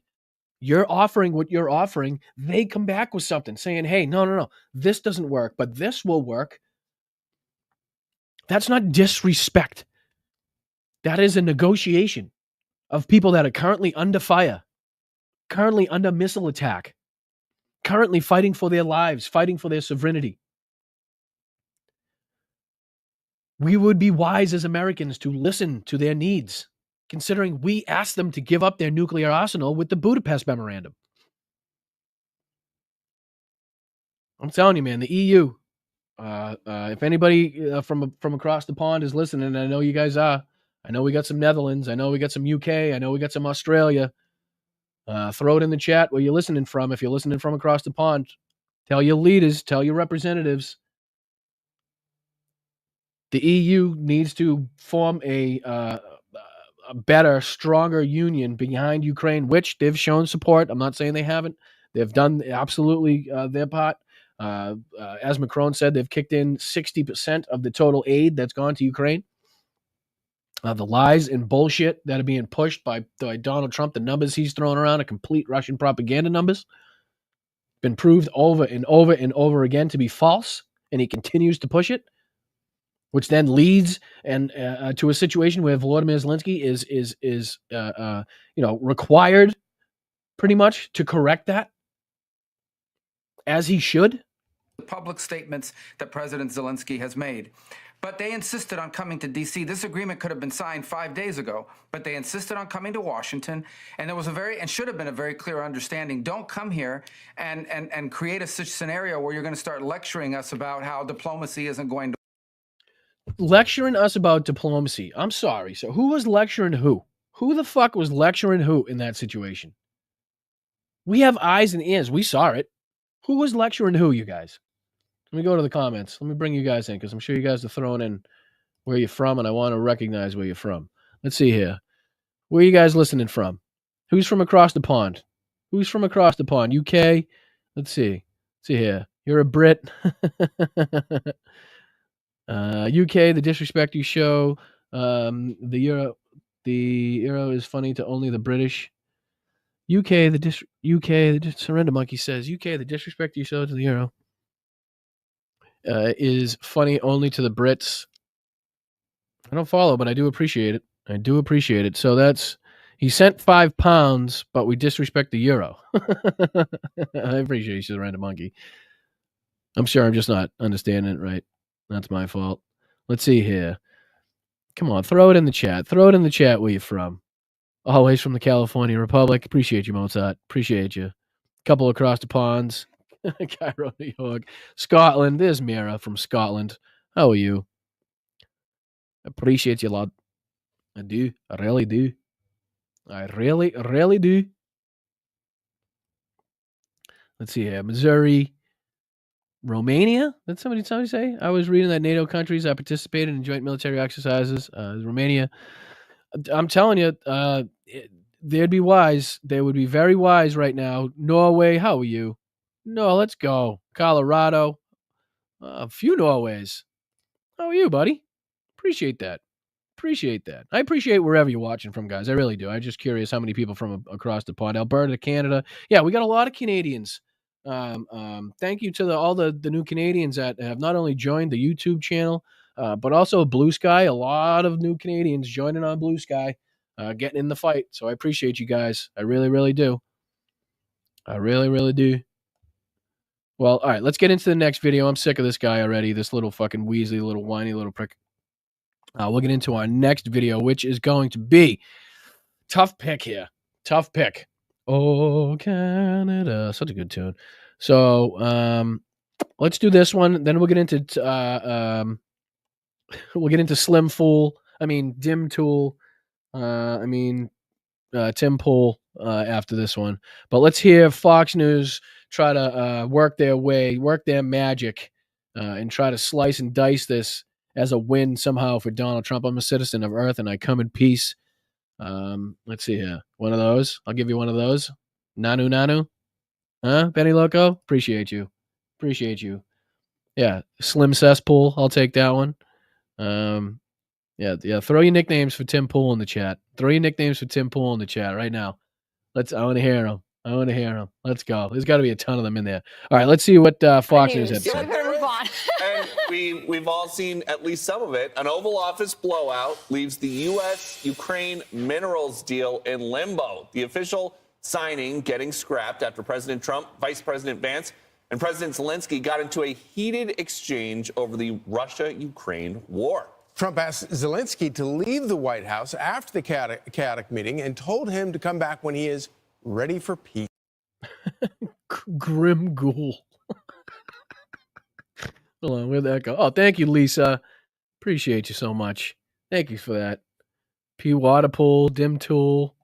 A lot of Dim Tools. I like that one. Grim Ghoul is a good one. Grim Ghoul is a good one. I like that one. Bell End.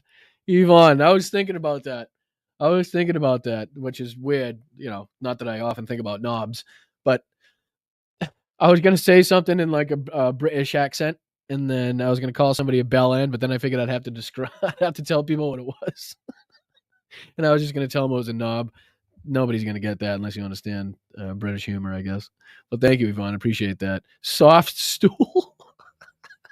Scum pool. Tiny tool. Oh, you guys are killing me. Oh, I like that. All right, let's get into it. Let's get into Fox. Thank you, guys. I appreciate that. That was a good laugh.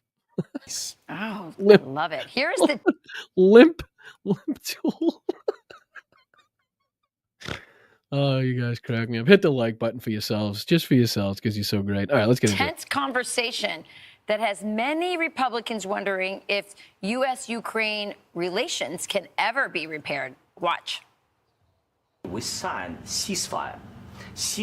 All of them told me that he will never go.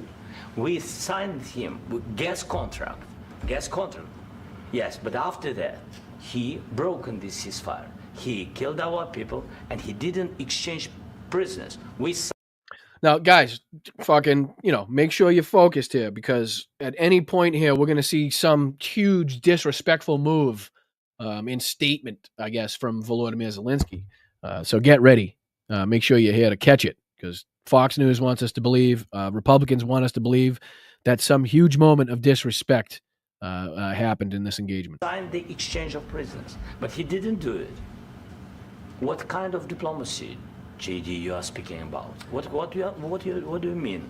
I'm talking about the kind of diplomacy that's going to end the destruction of your country. Yes, but if you Mr. President, with respect, I think it's disrespectful for you to come into the Oval Office and try to litigate this in front of the American. This is the moment where JD felt it was the appropriate time to start antagonizing, right? Simple question by Volodymyr Zelenskyy. What kind of diplomacy is that when we enter into what we think is a deal with these people and they break 25 agreements? When we realize that the ink on the piece of paper is not worth the fucking vodka they drink, right? What kind of diplomacy is that? And they're all upset because he called him JD instead of Mr. Vice President, right?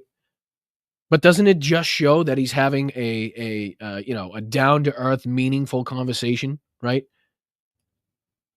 Josh says, let's see here. Come on, Brian. Notice how she said Republicans are wondering, almost like they know Republicans know Teabag screwed up. Yeah, I mean, like I said, they're trying to put the spin on it to make this seem like JD and Trump were just sticking up for our country, and show me the point in which they had to stick up for our country, in which Zelenskyy was being disrespectful, in which he antagonized this situation. I'm still waiting for it. It's got to be in here somewhere, I'm sure. Media. Right now, you guys are going around and forcing conscripts to the front lines because you have manpower problems. And for this motherfucker, pardon my French, throw it in the swear jar, to lecture, and this is, again, we just heard from the other assholes about how Zelenskyy was lecturing JD. This is what lecturing is right here. To say you're forcefully sending conscripts to the front lines. This motherfucker, as far as I'm concerned, and to my knowledge, has never stepped foot in Ukraine. Not a once. Correct me if I'm wrong, and I apologize if I am. Can't get everything right. But for this guy to sit here, who I swear 2 years ago wasn't even thought about in Congress, as far as I'm concerned, who's never commanded an army, who's never led anything, is going to tell the guy who's led this war in the military for 3 years what he should and shouldn't be doing. And listen to Zelensky's comeback is fucking beautiful. Let's see if they play it. I wonder if they'll play it. You should be thanking the president for trying to bring it into this conflict. You don't have the. Nope. See that? You son of a bitch. They cut it off. They cut it off. All right. Fox wants to cut it off. I'll fucking show you. I'll show you. Because I actually want to give you the lowdown. I'm not going to sit here and edit this to make it look like this happened or that happened. I'll give you the whole skinny. We'll see the whole thing. I'm going to go back to that point. We're going to show you Zelensky's response, because I'm not a hack like Fox News is. I'm going to add this again to the stage. We're probably going to have to find it in this exchange. Let's see here. Talking about the kind of diplomacy that's going to end the destruction All right, so here we go. Of your country. Yes, but if you Mr. President, with respect, I think it's disrespectful for you to come into the Oval Office and try to litigate this in front of the American media. Right now, you guys are going around. What was he litigating? Was litigating nothing. He was educating you on what has happened in the past, because clearly you don't fucking know. Right? Clearly you don't fucking know. You don't need... do we got one? Do we got one? You don't need to give that you're pro-left or right. Your opinion, give away what you are. Okay? Thank you. Appreciate it. At least I'm getting it across, right? At least it's not fucking hard to understand.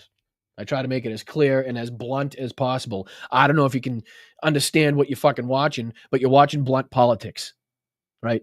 Where you get the fucking lowdown as straight as possible with no bullshit. So thank you. I appreciate you acknowledging that there's no guesswork involved in where I stand, where my principles are, what my beliefs are. So thank you, buddy. All right. Around and forcing conscripts to the front. What's up, Adam? What's up, brother? Appreciate your services. What's up, Soulcraft? How are you? What's up, Dan? What's up, Sherry? Central Scrutinizer, Olga. How are you guys doing? Hey, Craig. Appreciate you guys. Make sure you're hitting the like button on the way in. Lines because you have manpower problems. You should be thanking the president for trying to bring it into the. And this is the point where Fox News cut it off. Let's listen to Zelensky's response, which was beautiful, which J.D. Vance was stuck like a deer in headlights for a moment. This conflict. Have you ever been to Ukraine that you say what problems we have? Have you ever been to Ukraine to say what problems we have? Now listen to J.D. Let's go back just a second. See if I can go back just a second. And let's listen to J.D. Look at J.D.'s reaction to this question. Conscripts to the front lines because you have manpower problems. You should be thanking the president for trying to bring it into this conflict. Have you ever been to Ukraine that you say what problems we have? I have been to. Count one.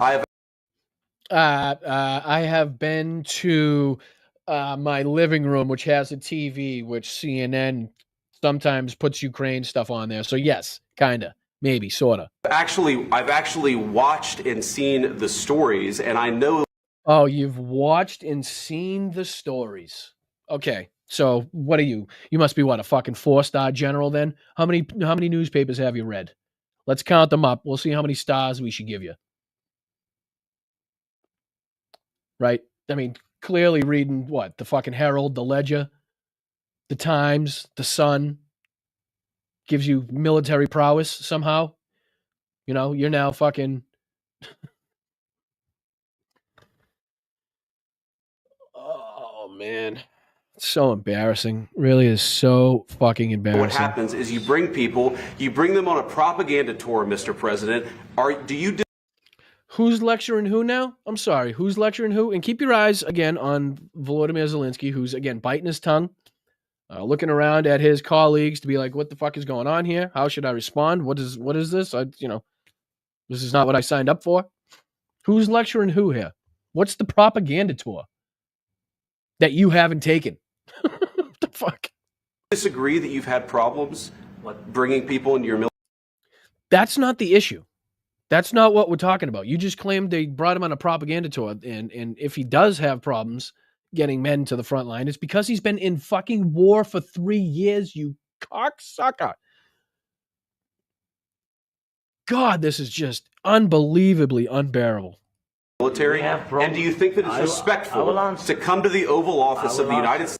Yeah, Zelensky's like, shut the fuck up and let me answer. States of America and attack the administration that is trying to prevent the destruction of your country? A lot of questions. Let's start from the beginning. Sure. First of all, during the war, everybody has problems. Even you, but you have nice ocean and don't feel now, but you will feel it in the future. God bless. You don't know that. God bless.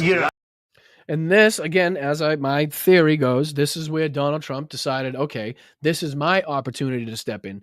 JD's already started to antagonize. He's already committed the fucking first offense, right? So now Donald Trump's off the hook. JD's thrown the first punch. Now Donald Trump's going to be the third man in, which anybody that plays hockey, anybody from Canada knows. The third man in, no good, no bueno. No bueno. Those are the scumbags. Those are the scumbags. I'll play a couple seconds of this. I know everybody's probably caught it, and then we'll get back into our videos. God bless. You will not have war. Don't tell us what we're going to feel. As a matter of fact, I don't want to listen to this guy for 2 more seconds, so I'm going to get rid of him. How you doing? Thank you very much. This is Blunt Politics. I'm Boston Brian. I do appreciate you watching. I appreciate you listening. Make sure you hit the like button wherever you are. Thank you very much. All right, let's get this out of here. Let's get this out of here. Christ, time flies when you're having fun, huh? Hold on. What did I just see in the chat? What did I just see? Zelensky's an idiot? Nice. I love it. Does that mean we're growing, guys? That means we're growing, right? When we start getting trolls, when we start getting people like this. Oh, sorry, Mark, not you. I didn't mean that. I must have clicked it by accident. Right? Does this mean we're growing? This means we're reaching other people? Let's fucking go. Give a hand for Squanch. Give a hand to Squanch. Give him a hand, everybody. Appreciate you being here. Thank you for helping me in the algorithm. Not only are you here watching, not only are you here, boosting me up that way, but you're also contributing to the chat. Fucking unbelievable. I mean, we take idiots too. All idiots are welcome. So I hope you feel welcome. All right, let's get in. God damn it. I'm going to have to go over again. I'm sorry. It can only be a couple minutes though. We'll get into Grim Ghoul, which is a fantastic name for Tim Pool. All right. Fuck, I should put on my beanie for this one. But this is Tim Pool's reaction to the, again, disastrous, embarrassing, shameful meeting between the two dickheads and the actual leader of the free world, Volodymyr Zelenskyy. Thank you, Buttercup Baby. Saw that go by. Appreciate you. All right, so here we go. President of Ukraine decides to start arguing with them, being combative. Yeah. And now they leave without a deal. And if the U.S. says no. Right off the bat, got things wrong. Right off the bat. First fucking words in this video, incorrect. Zelenskyy, the president of Ukraine, decides to start arguing with them. When was that? I'm sorry. When was that, guys? Because I'm pretty sure you saw the video. We just watched a little portion of it. Everybody's covered it. Everybody's talked about it. A lot of us watched it live. Did you jizz drool? Jesus Christ, Vicky. Holy shit.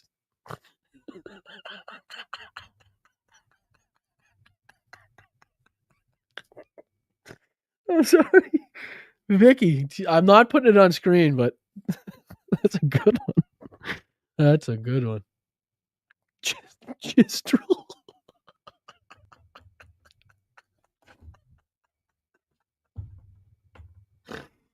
Fucking points for Vicky. All right. Holy shit. Sorry. Don't stop me in my tracks. Being combative. Yeah. And now they leave without a deal. And if the U.S. says no, the war is over. Zelensky landed in the United States. If the U.S. says no, the war is over. Now, I'd like everybody to understand. Does the support that the United States shows, both militarily, financially, and beyond, benefit Ukraine in a big way? Absolutely. Yes, it does. Do I think that the European Union and Ukraine are strong enough to continue this war without the United States? Yes, I do. Do I think it's going to prolong the war? Yes, I do. Do I think more people are going to end up dead? Yes, I do. Do I think more destruction of cities, towns, and villages are going to happen? Yes, I do. Are we going to go down in history as isolationists that sat back as Russia, invaded the entirety of fucking Europe? Yes, we will. So don't for a fucking second think, like Tim Pool thinks, that this war will just suddenly end because Ukraine's not strong enough to fight, or they won't continue to fight on their own, or the European Union won't continue to back them. Because you're wrong, and you sound like an asshole if you say it. States aware of what the president's position was. Like, he knew what the administration thought. This was basically just supposed to be a photo op. It was just... Correct. And what Donald Trump and J.D. Vance thought was completely fucking wrong, and probably told to them by the Kremlin to say. So in that case, Volodymyr Zelensky nicely but firmly, with clear English, corrected and educated them on the history of Russia signing agreements but breaking them thereafter. How is that? That's not aggressive. That's not disrespect. That's education. Something that clearly looks like this guy didn't get enough of. So that they could get some FaceTime. The intent was to kind of like mend the bad blood they had. And Zelensky made the issue when they had a disagreement about what kind of security guarantees they were going to be. Zelensky wants... Oh, fucking go figure. Go figure. I mean, who wants security guarantees at a time of war, right? I mean, why would you, converse over that? Why would that be a point of contention, you think? Literally the main point. Zelensky had to fight just to get the single line in this deal that says something fucking very vague about security guarantees, right? That wasn't even in the original draft.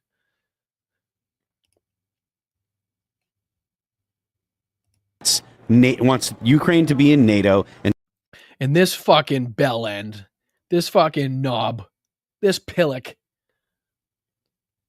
thinks he has the understanding to critique this situation. Everybody's a fucking general now, right? Everybody's a general.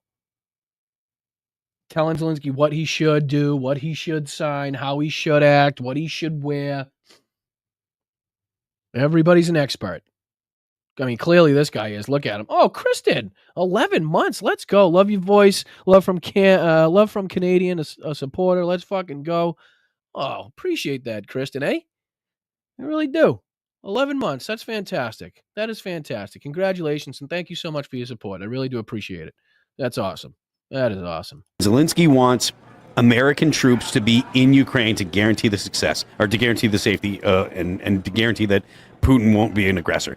The United States, essentially, their position is, we want to have rights to the minerals and stuff, so we want to have economic deterrence, basically, because if the United States has businesses in... I'm sorry, was that the Epstein? Was that an Epstein folder they just slipped in there? Anybody catch that? We want to have rights to the minerals and stuff, and so we want to have economic deterrence, basically. That does. It says the Epstein. That says Epstein files, right? That says the Epstein files phase 1. Right? Am I reading that right? Am I reading that right? We can't sub here? What's that mean? So what do you do? I don't, again, like I said, I don't know what Twitch does. Do you like what do you do? Follow? Is it a follow? Whatever you can. Like it. I don't know. Do whatever you can to help. I appreciate you, Quesadilla. Sorry about that. Twitch is a fucking I don't know. It's Chinese to me. All right, here we go. And that definitely says the Epstein files right there. Phase 1. They're passing that into the conversation right here, which is also another big story. Hal covered it rather well in his, so I didn't want to make it a focus of mine. So you guys had to hear it twice. If you want to hear about, the reaction by the right to what was supposed to be some huge drop of the Epstein files, what turned out to be absolutely fucking garbage, all known information, check out Hal's stream, and you will find out exactly what Republicans thought about this and how they're not happy. They're not happy. They thought they were getting something, and they did not get it. Pam Bondi said she had it on her desk. She had it in her hands. It slipped out of her hands, I guess. Must have slipped. All right, moving on. Because if the United States has businesses in Ukraine, that will deter Putin from taking any more territory. It'll deter a war because the likelihood of having some kind of incident with Americans dying raises, and so that will be the deterrent. That wasn't good enough for Zelenskyy. Normally, these kind. Oh, he's making me fall asleep. All right, can I skip 10 seconds ahead? Does Tim talk in this, or is it this fucking fool the whole time? You can't stand this guy. All right, let's see. Highly recommend this video, dude. I mean, I don't think we have audio. This is great. Seeing that begging grubby little welfare queen Zelenskyy basically get dressed down and have his butt handed to him by Trump and JD Vance.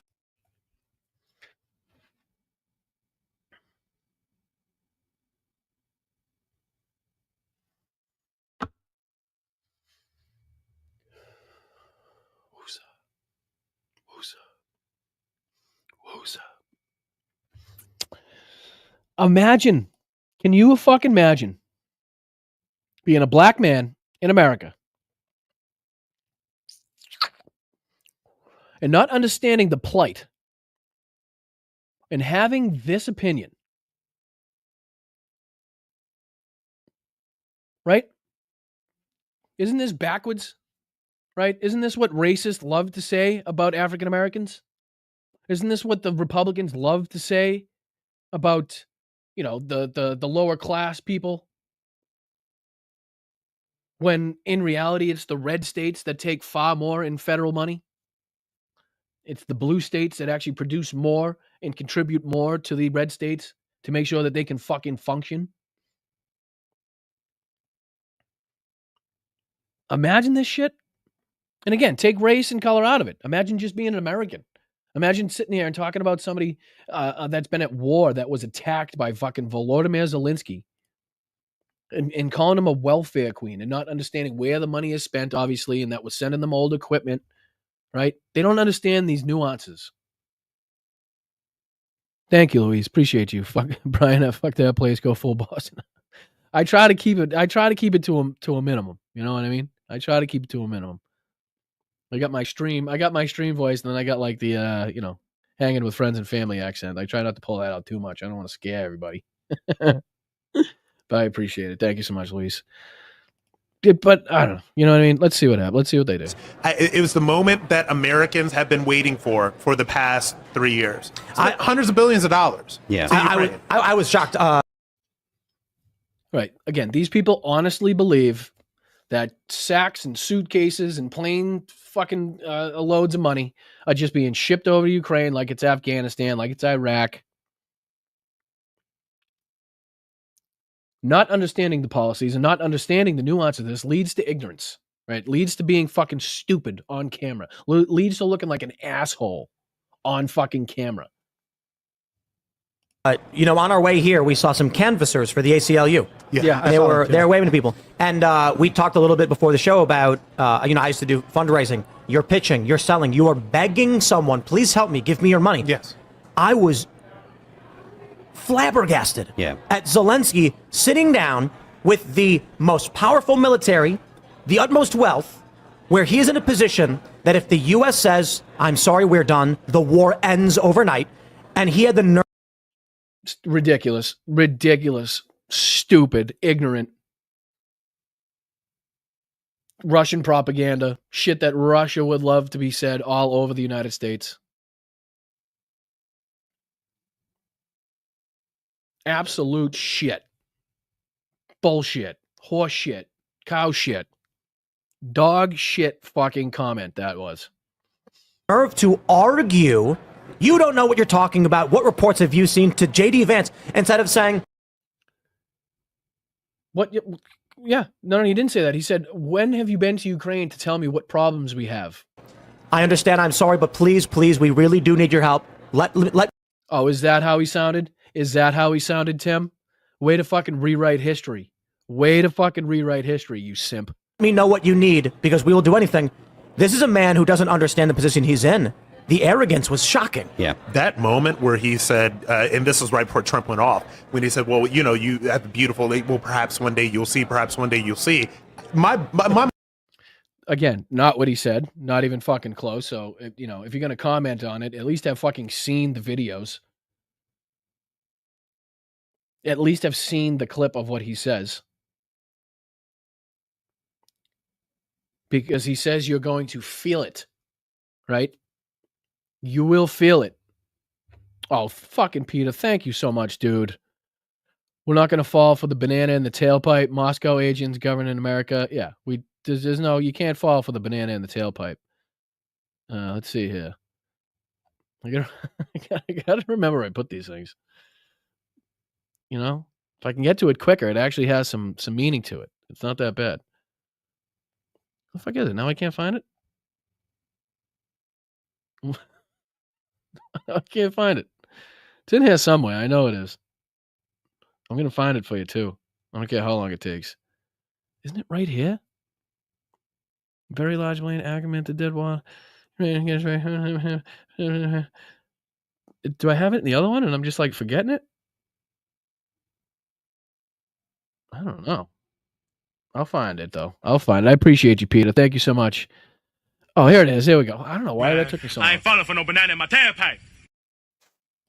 I mean, that totally lost its flame, but at least I got it in the end. Thank you, Peter. Appreciate you and your incredible contributions to this channel. Hope you have a wonderful weekend. Again, just incredibly appreciated. Thank you, dude. Mine was blown out.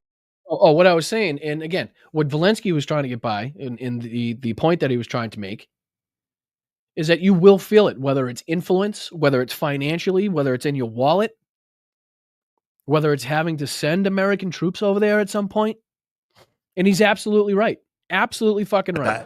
The audacity, the arrogance to sit there next to Trump and man, wrong. Trump said what everybody has been wanting to say to that little welfare queen for years. It was an incredible wrong. It really was. I know it was. I'm glad the cameras were on. Yeah, when Of JD started talking is when Zelensky snapped. Like he could handle it. I didn't watch the first 20, 30 minutes. I popped in for the last 15 of salaciousness. And JD just goes at him, and Zelensky's probably like, who is this guy? Now this is VP? Yeah. Staging authority over him. I'm the president. Whoa, I'm the leader. Whoa.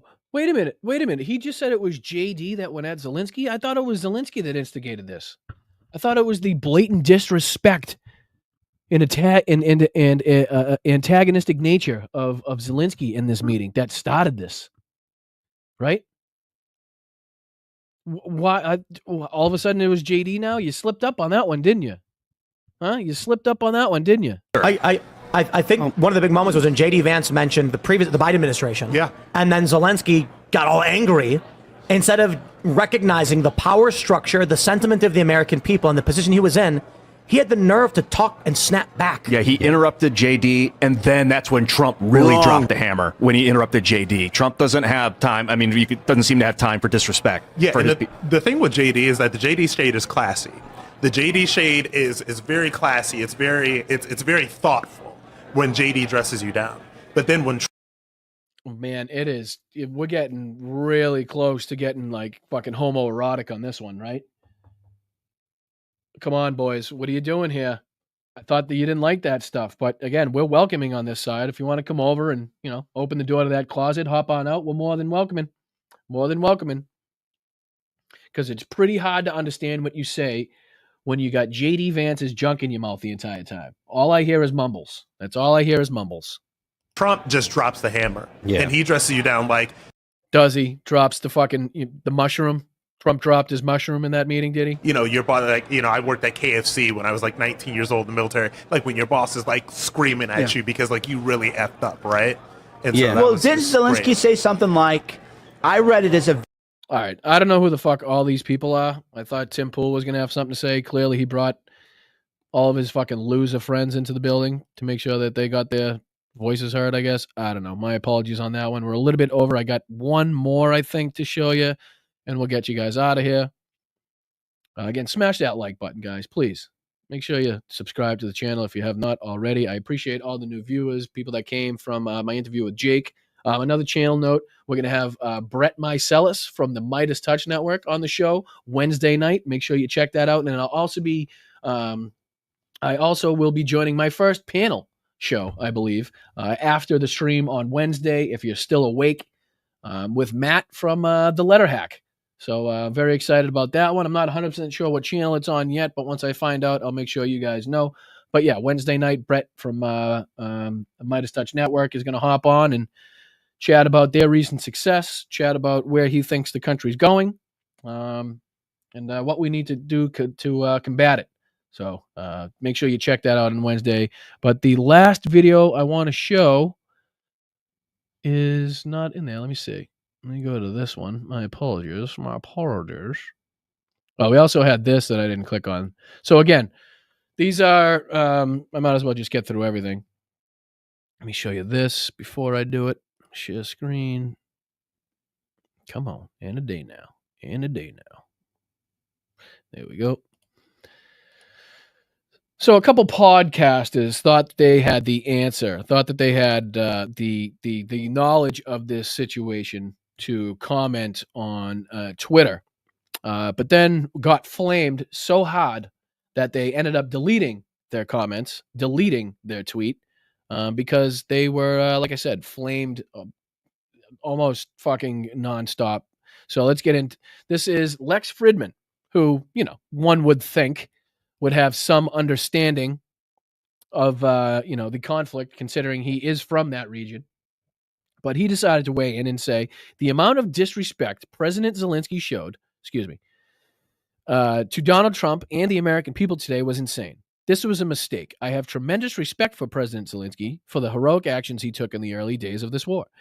Just in the early days, not now. But the diplomacy at this stage obviously required showing respect to world leaders, even more so during tense, difficult peace negotiations. I did everything I could to help in my small way to build bridges. This was the opposite of that. It was a big step backwards. All of this breaks my heart. I pray for peace. So yeah, that's again Lex Fridman deciding to put his 2 cents in, and this is, now you can see the comment here. This was deleted from the other sub. Appears so. He got a bot downvoting. So Lex is a piece of shit Moscow asset. I kind of agree with that one. But if we go to this, right, he actually issues an apology. See if this comes up as fast as I want it to. Had to issue an apology saying he was sorry he ever weighed in on the situation. See if I can find this for you. Dun, dun, dun. So people are posting the one that he deleted. Lex Fridman is an absolute joke, and his quote peace advocacy is a ridiculous sham. Agreed. Let's see here. Let's see if I can find his where he says sorry. Let's go to his account. Is there anything from his account here? Probably not. Here he is. He says right here, I regret engaging in the political dumpster fire of the Trump-Zelensky meeting. I simply want to do my small part in building bridges and pushing for long-lasting peace. I'll try to focus on that through long-form, nuanced conversation with people on all sides. I love you all. So why the did you decide to type out the first tweet? Why don't you just keep your goddamn mouth shut? And he wasn't the only one. He wasn't the only one. Let's see here. There should be another one that maybe I missed. Let's see here. I did that one. I did that one. I did that one. Must have been one I missed somewhere. Marco, Dimitri on Russiagram. Maybe I missed it. Let's go to this one. And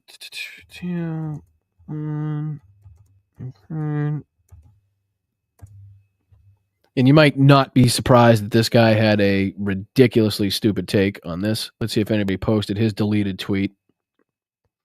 Let's see here. Anybody posting his deleted tweet? Let's type in Ukraine next to that. Theo Von Ukraine. Because he had a stupid take too. And then ended up deleting the take. Let's see here. Theo Von. Is this the one? I don't know. That's his. I don't know if we'll ever know the truth behind all of it. I just don't like his attitude. And I'm sitting in the diner in Toledo, a city that could use attention. We are giving our money to anyone other than our people in places. Clearly doesn't know what the fuck he's talking about. That wasn't the first one, though, that he put out. Let's see here. Somebody must have posted it, right? You would think. Clearly not.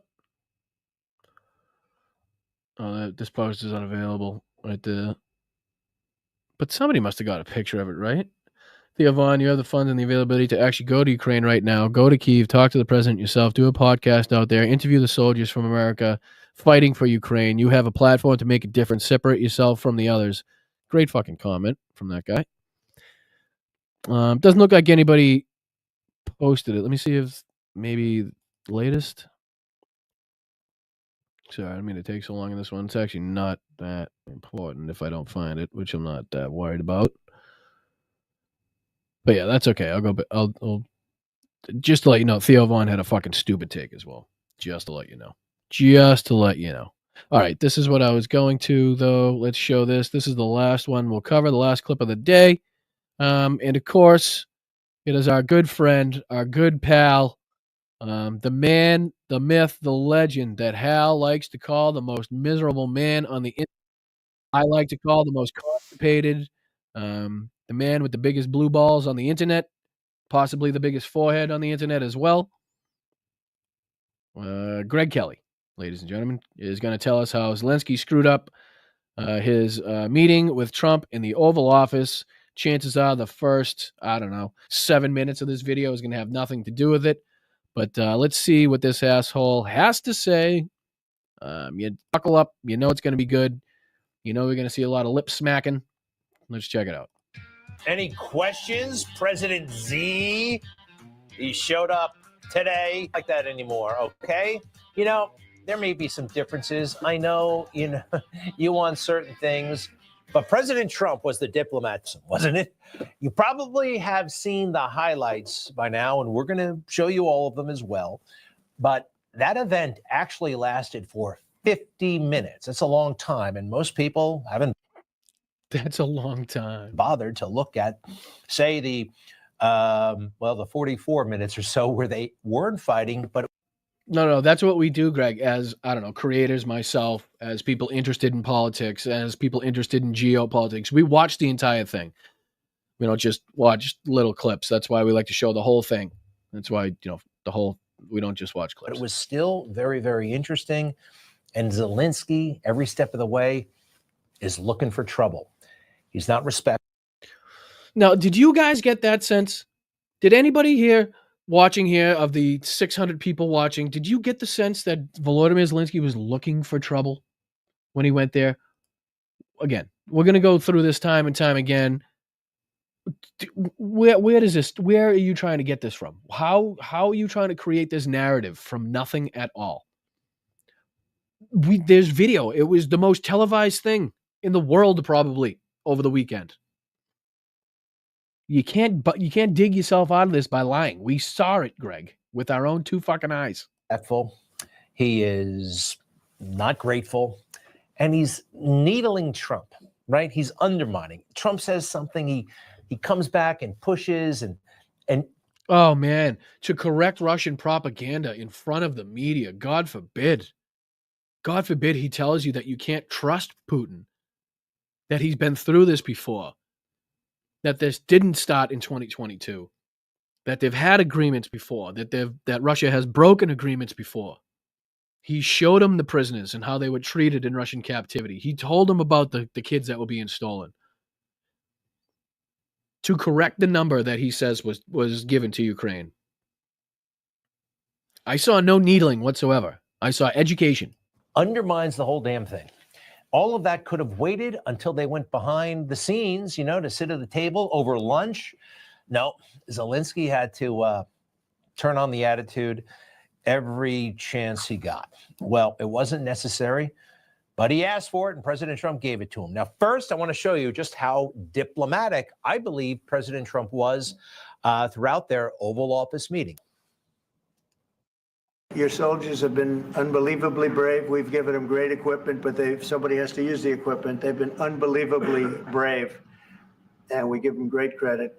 This was supposed to be over very quickly, and here we are 3 years later. So I guess due to the Ukrainians' resilience, due to their ability to fight back, right? Again, just an instance where he's talking about the good and the credit that the Ukrainian people are supposed to give, but not giving credit to the Ukrainian people at the same time. It's so fucking weird. give tremendous credit to your generals and your soldiers and yourself in the sense that it's been very hard fighting, very tough fighting. They're great fighters. And you have to be very proud of them from that standpoint. But now we want to get it over with. It's enough.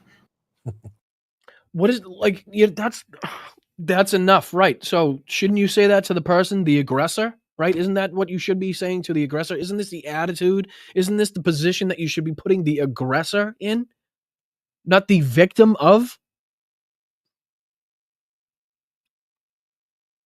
This is Donald Trump saying, "Listen, I'm sorry, but your skirt was too short. Vladimir Putin couldn't help himself. He saw a little too much skin.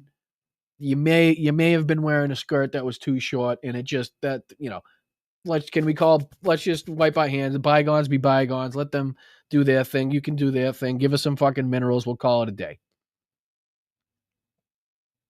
Essentially what he's saying. This is lunacy. Lunacy. This is the complete opposite way you handle this situation. It's the complete opposite way you handle a guest, an ally coming and what he's been through. It's enough. That's the part that doesn't look like President Zelenskyy wanted to hear. And the disrespect comes early, and in my opinion, it's quite clear.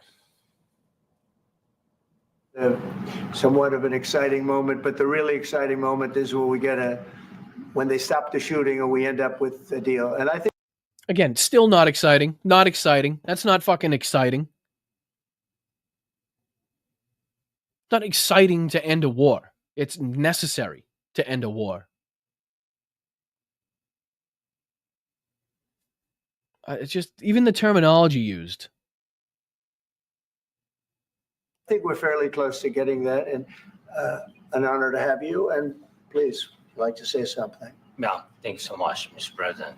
Thank you for invitation. And relax. Wait a minute. I thought he didn't thank him.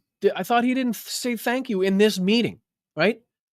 Take away the other 457 times he's thanked America and the American people and the government. I thought JD said. I thought JD. Yes. Yeah. Who's this? Mudpaws? Yeah, Mudpaws caught it. Mudpaws caught it. What I thought he was being scolded because he didn't thank these people in this meeting. I thought he wasn't showing his appreciation, guys. I thought he was being antagonistic. I thought he came in here with an agenda, right? What happened there? What happened there? Thank you to everybody watching on Twitch, by the way. I appreciate you guys. Thank you so much. And whoever that single person is watching on Facebook, solidarity. Solidarity.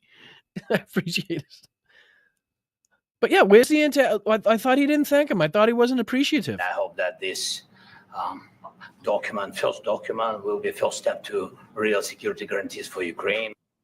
All right. You saw the thank you for the invitation. No. Hold on, Greg. Would you like to say something? Yeah, thanks so much, Mr. President. Thank you for invitation. Thank you for the invitation. And really, I hope that this first document will be a first step to real security guarantees for Ukraine. All right. You saw the thank you. Really, you even said it before that. Hold on. Ready? Somewhat of an exciting moment, but the really One sec. We'll go back to Greg. Step to real security guarantees for Ukraine. I don't want to take it too long. Hold on. All right. You saw the thank you for the invitation. No, two thank yous. For the invitation. Two thank yous, Greg. Thank you and thank you for the invitation. That's two of them. Can you count? We'll count for you. It's okay. We got you, Greg. For everything else that's been going on. For the invitation. That's a dig. And everything from this point forward is demand after demand. That's a dig? Okay. All right. Okay. So anytime any foreign leader comes and says, thank you for inviting me, that's a dig at the United States? And after demand. And when President Trump is speaking, if you look at him, half the time he's making faces, rolling his eyes, sighing, trying to butt in when the question isn't directed to him. But from Trump, throughout President Trump, they are words of a wise leader who hates war. Who in the world could really take issue with this sentiment? Take a look.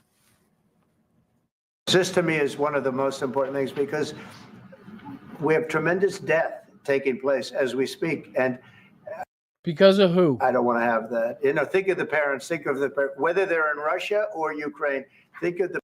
No.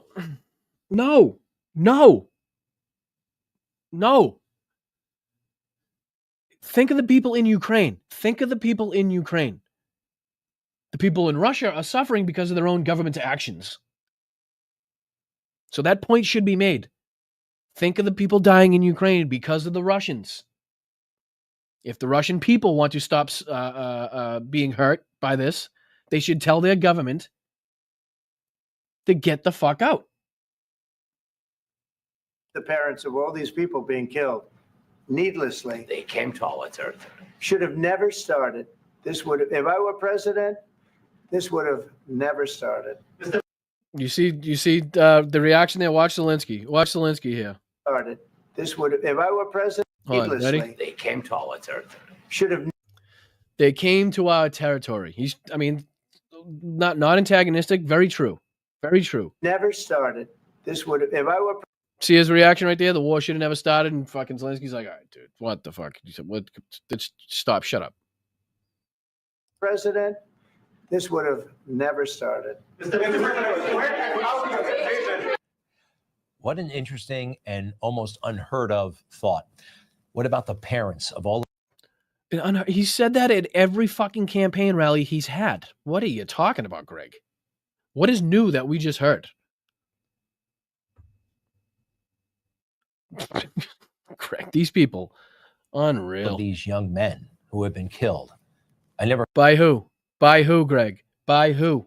Who the fuck doing it? Who's doing it right now? Heard anybody in the Biden administration talk about the families of those who perished on the Ukrainians. You what? I'm sorry. I'm going to have that one again, Greg. You didn't ever hear what? What about the parents of all of these young men who have been killed? I never heard anybody in the Biden administration talk about the families of those who perished on the Ukrainian side or the Russian.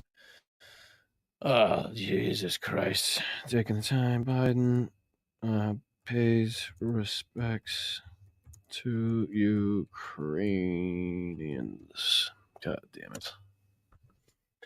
Videos. Let's see. No, okay. And that took about 5 Good seconds. evening, and thank you for joining us. We have seen American presidents quietly slipping into war zones before, but never quite like what we saw today. Americans waking up to news that President Biden had arrived in the Ukrainian capital of Kyiv on an unannounced visit cloaked in secrecy. That included the president taking a 10-hour train ride across Ukraine, venturing into a country actively at war and where there is no sustained U.S. military presence. The risk underscored by the wail of an air raid siren as the president strolled outside with President Volodymyr Zelenskyy. The visit coming just before the first anniversary of the Russian invasion. Now, what you're watching is Joe Biden paying his respects. Apparently, Greg Kelly missed this event, or he's just shut it out of his mind. Sniffing Donald Trump's taint too much can do that. A loss of memory is one of the side effects from sniffing too much Donald Trump taint. So, unfortunately, but I just wanted to make sure you guys knew that Greg Kelly has absolutely no fucking idea what he's talking about. All right, just a couple more minutes of this, and I'll get you guys out of here. Nothing to be learned from this. Inside. Hold on. Out in the open, no glass barriers. Yeah, as opposed to Donald Trump with his fucking plexiglass because he fucking got clipped in the air by a piece of fucking monitor. Huh? And I saw your Sleepy Joe comments as the guy was explaining the journey he needed to take in order to get to fucking where he was at. The 20-hour journey it takes. Good grief. All right, sorry. Got wrapped up in idiots. Here we go. Of course, President Zelenskyy just jumps in. Well, they came into our territory. We had to kill them, and we had to make. What the fuck is that? Was that a JFK? Did JFK just fucking hop in the chat? Yeah, well, I really just, I was kind of embarrassed by the actions of Donald Trump and the J.D. Vance there. We should support Ukraine. I'm drunk. I'm sorry. I'll have to call back. I'm very sorry. All right, sorry about that. I don't know why he does that. I really don't. Sometimes he pops in, sometimes he sounds good, sometimes he doesn't. It's actually not that easy to do. So shout out to Zach because he does a good one. All right, sorry. Let me put this back in. Here we go. Just a couple more minutes. Why do I keep hitting the fucking wrong button? My apologies. All right, here we go. Make sure that they had their parents, He's literally doing a JFK. He's doing a JFK. What is the deal?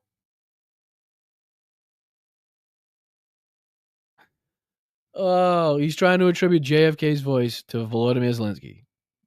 Greg Kelly, everybody. But yeah, it wasn't the time. It wasn't the place. Keep going. I think we're going to end up with an agreement. Otherwise, I wouldn't probably. I think we're going to end up with an agreement. I think, because that's what he was saying the entire time he was campaigning, right, folks? He thinks he can get a deal done. Was that what he was saying? Elect me, and I think I'll get a deal done. I'm pretty sure that's what it was, as I remember. If I remember correctly, that's what he was saying. I'm sure. Probably be even here today. Mr. President, I've got two questions for you. You think ultimately your legacy will be the peacemaker? Like he's not even looking at him unless he's asking the Trump a question. president that led this country into another war and ended foreign wars. And I've got a question. I hope it will. I mean, I hope I'm going to be remembered as a peacemaker. This would be a. Yeah, fuck off. I don't want to hear his voice anymore. I don't want to hear his voice anymore. And the fucking sad and pathetic thing is he's in the fucking prime position to do exactly what he wants if he wanted to do it. He is in prime position to end this. He is in prime position to give Ukraine a great deal, great security guarantees to make sure that this thing never happens again. He is in the prime position to stand up to Vladimir Putin, to tell him to get the fuck out of Ukraine, to tell him that unconditional surrender at every point on every fucking battlefield where they are now on Ukrainian territory is the only solution. That is the only, you started it and you can end it.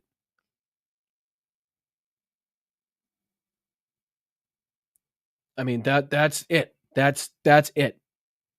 And if he does that, if he fucking just recognized that he could do that, he is in prime position to be recognized and remembered, as fucking sick as it makes me to say, as somebody who ended, or at least had a big hand in ending this war in Europe. But that's not what he's doing. He's doing the complete opposite.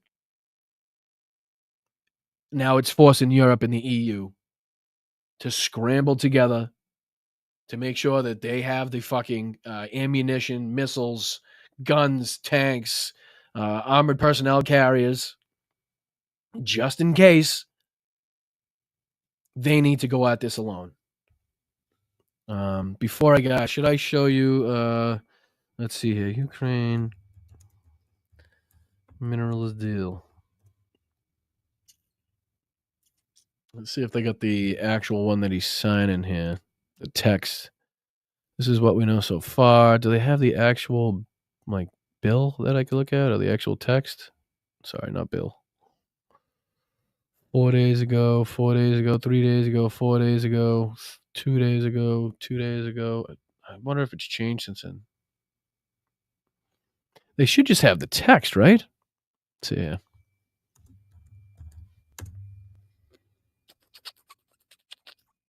No? The full text of the minerals deal, that's 4 days ago, though. Was this the first one or the second one? Full text of the deal. Let's go here. Let's see. What do we got? Yeah, here it is. Whereas the United States of America has provided significant financial and material support. Oh, sorry. Make sure you guys can see this. Probably stupid to read it while you can't.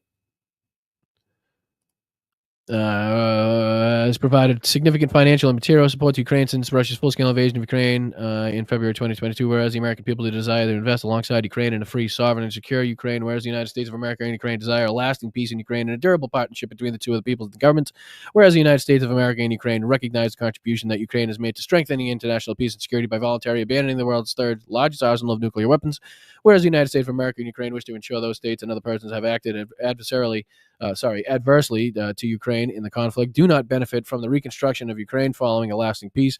Now, therefore, the government of the United States of America, the government of Ukraine, each, quote, a participant, end quote, hereby enter into this bilateral agreement establishing terms and conditions for Reconstruction Investment Fund to deepen the partnership between the United States of America and Ukraine as set forth herein.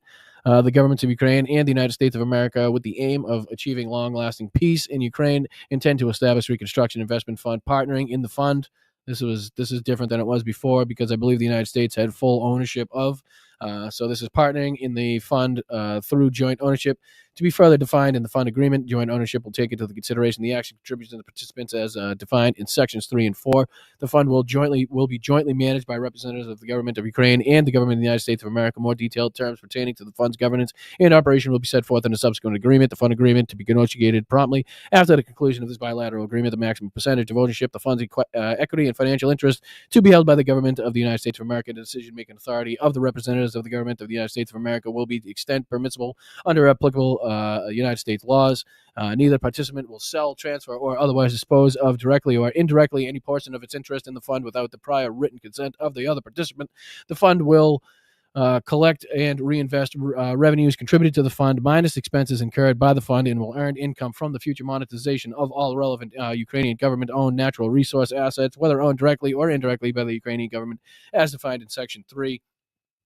The government of Ukraine will contribute to the fund 50% of all revenues earned from the future monetization of all relevant Ukrainian government-owned natural resources assets, whether owned directly or indirectly by the Ukrainian government, defined as deposits of minerals, hydrocarbons, oil, natural gas, and other extractable materials and other infrastructure relevant to the natural resource assets, such as liquefied natural gas terminals and port infrastructure, as agreed by both participants, as may be further described in the fund agreement. For the avoidance of doubt, such future sources of the revenues do not include the current sources of revenues, which are already part of the general budget revenues of Ukraine. Timeline, scope, and sustainability of contributions will be further defined in the agreement fund.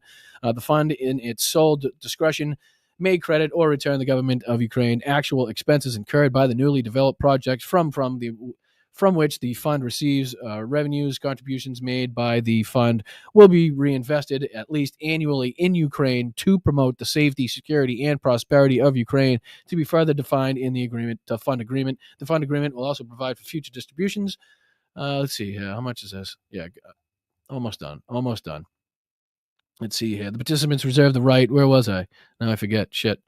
I already did that one. The fund agreement will contribute to representation warranties, including those necessary to ensure any obligations of the government of Ukraine may have to third parties, or such obligations may include undertaken in the future, do not sell, convey, transfer, pledge, or otherwise encumber the government of Ukraine's contributions to the fund or assets from which such contributions are derived, or the fund's disposition of the funds. In drafting the fund agreement, the participants will strive to avoid conflicts with Ukraine's obligations under its accession to the European Union, or its obligations under arrangements with international financial institutions and other official creditors. The fund agreement will provide inter alia an acknowledgement that both the fund agreement and the activities provided for therein are commercial in nature. The fund agreement shall be ratified by the Parliament of Ukraine according to the law of Ukraine, or, quote, on international treaties of Ukraine.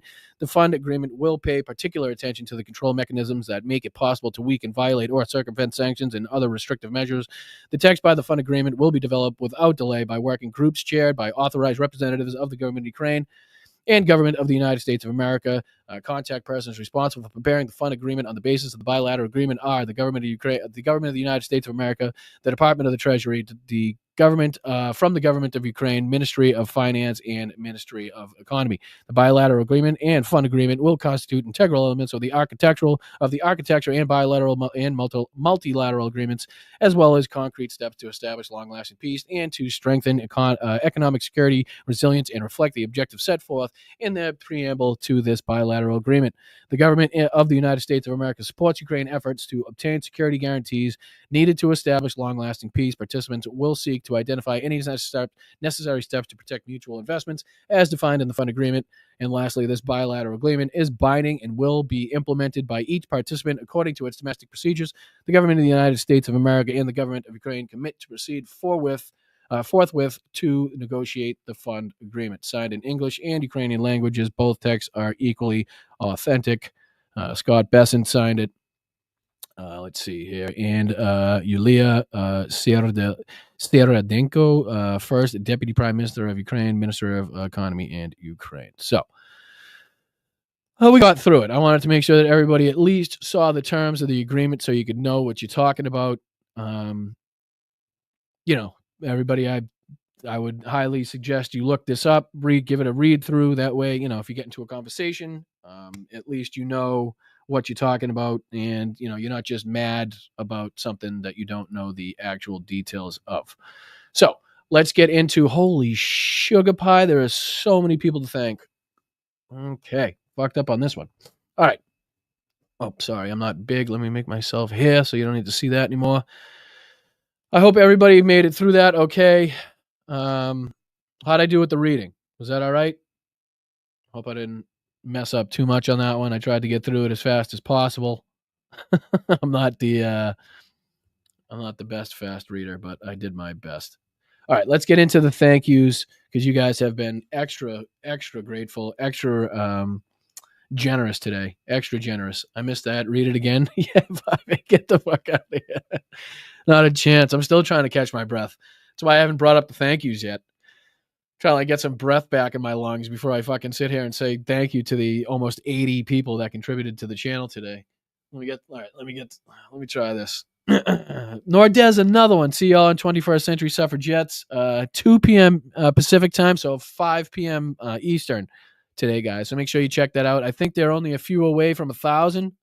About 100, maybe about 100 away from 1,000. So let's see if we can get them to 1,000. That would be fantastic. And Nordez, thank you so much for another 5 gifted. I do appreciate you. Let's see. Yeah, 5 eggs. Tell me to do it again. I don't know about humble. I just recognize my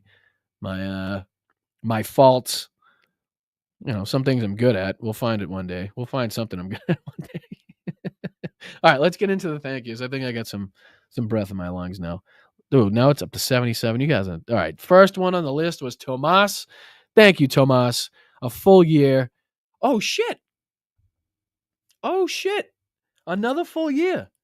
So did I actually miss what an asshole I am. So I actually was given credit to, I'll say you guys did it on the same day. You both get credit for that. Thank you, Thomas. I appreciate you, dude. For a whole year. Let's go. A full year of parking my car. Thank you, Thomas. I appreciate that, dude, very much. For a full year, man. That's crazy to think. All right, let's see here. Anne Marie Howard gifting the €5. I do appreciate that, Anne Marie. I appreciate your support. Thank you for donating to the channel. Thank you for watching. Thank you for being here. Followed up by Nordez giving another 5 memberships. Just a huge contributor to the channel. A big reason why this gets to stay on the air. Thank you so much. I do appreciate it. Let's see here. Rosanna. Let's go for the $10 super sticker. Thank you so much. Tobias coming in big. Let's fucking go. 10 gifted. We're on our way to, I think, 12,000. Trying to take it slow. We're not shooting for the moon. Trying to be realistic here. Just real people, slowly, consistent. That would be fantastic for me. And thank you so much, Tobias, for the 10 gifted. Make sure you guys are thanking Tobias for his incredible generosity. I know I appreciate it, and I know the people that got the free memberships do appreciate it too. So thank you, Tobias. Hope you have a wonderful day, dude. Yakov, thank you so much for the 1 gifted. Appreciate you being here. Appreciate your engagement, not only here, but on Blue Sky. If you're not checking me out on Blue Sky, at bostonbrian.com, check me out there. You can check me out at patreon.com as well. Just go to patreon.com/bostonbrian. I have 3 tiers on there where you can pick from different perks from each tier.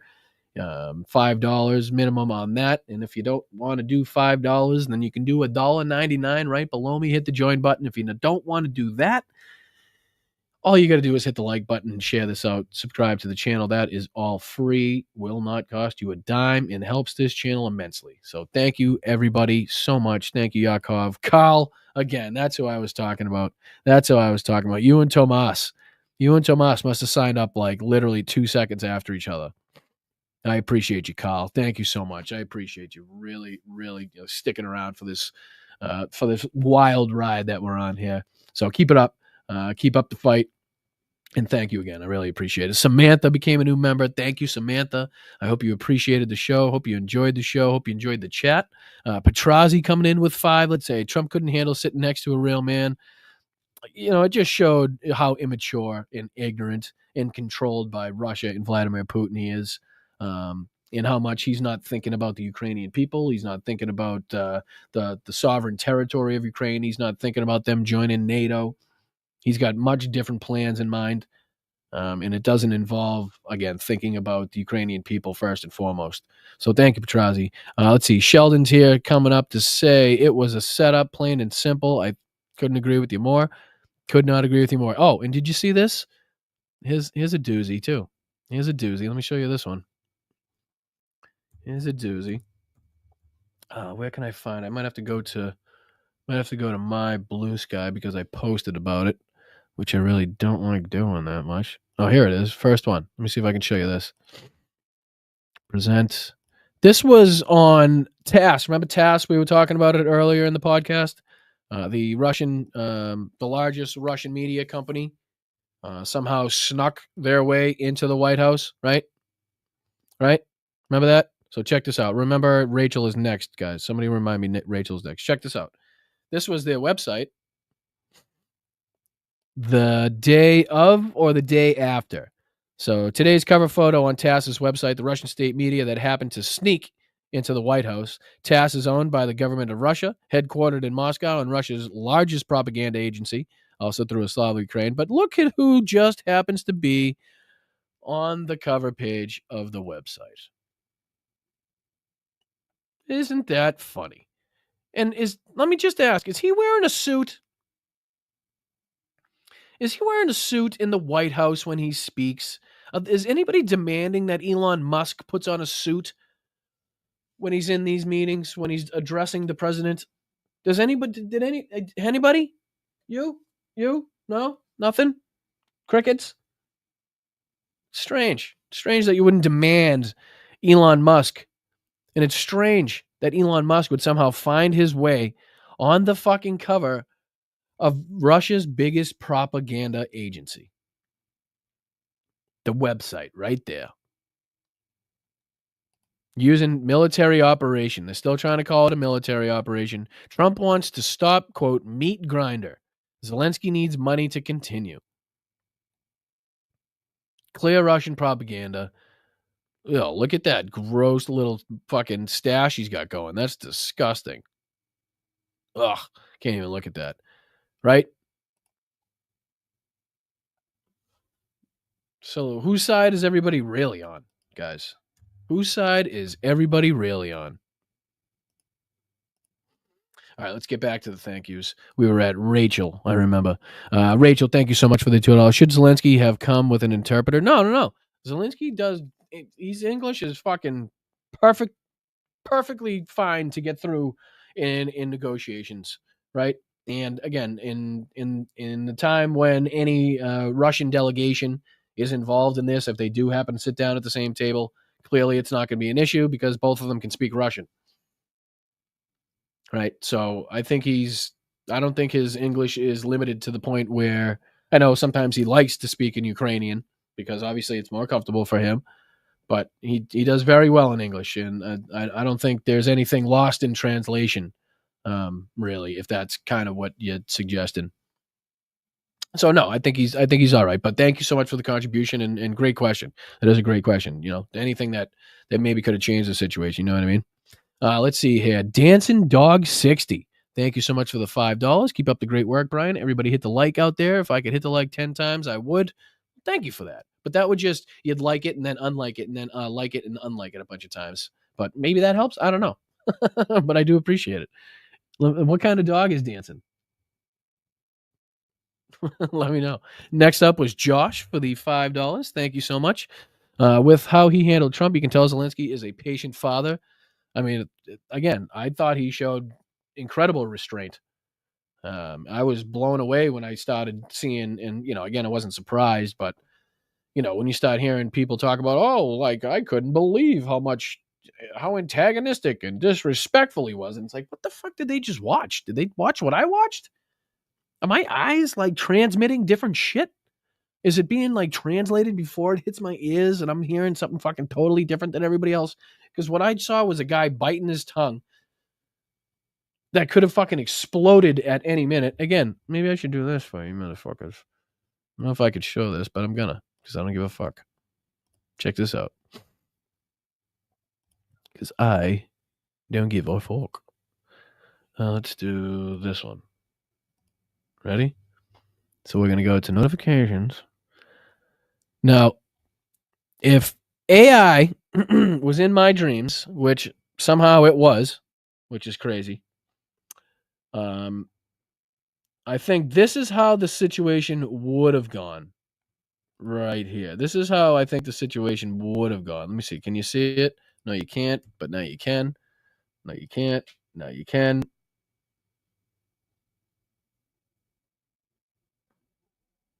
Right. Now, is there any like music that I could play? I don't know if there's any music that I could play for that. No, I don't have music. I don't have music.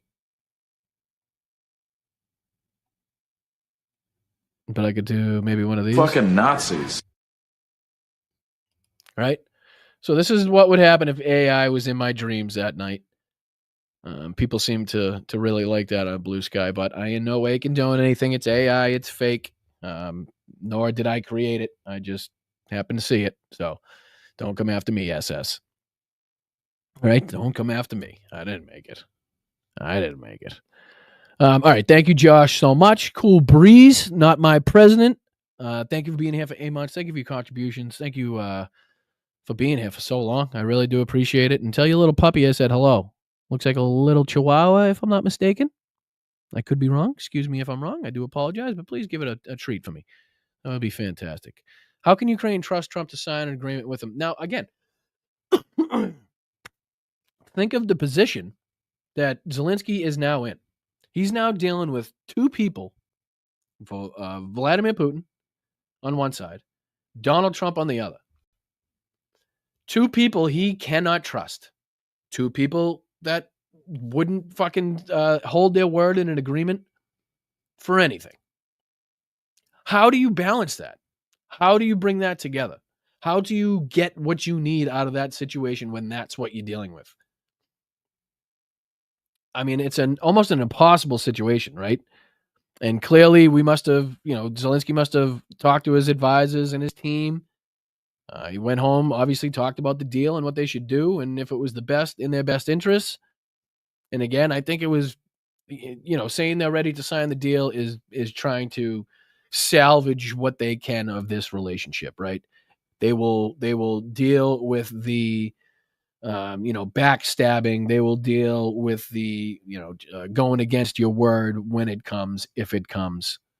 But right now, I think the most important thing is to salvage what's left of it, not make it any worse.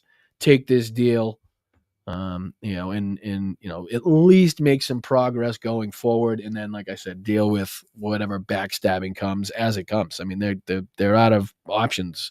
I feel like until the EU is in a strong enough position where they say we don't need the United States anymore. All right, and I think they'd be smart to work towards that. So thank you, Susan. I appreciate it so much. Thank you for the contributions. Thank you for the question. Great question. Let's see. Thank you so much, Colleen. God bless President Zelenskyy in Ukraine. Most Americans are not assholes. Amen. Amen, Colleen. Thank you so much for the contributions. I appreciate you being here week after week. Thank you so much. Such a huge part of this channel. Grohl, thank you for the $2. What would RFK Jr. say in this meeting? Sometimes it's good. Sometimes it's not good. It's one of those things where it's like, I can't get it to be consistent. Sometimes it's really good. Sometimes it's like, not that great. Let's see. Hold on. What can I put up there? I'm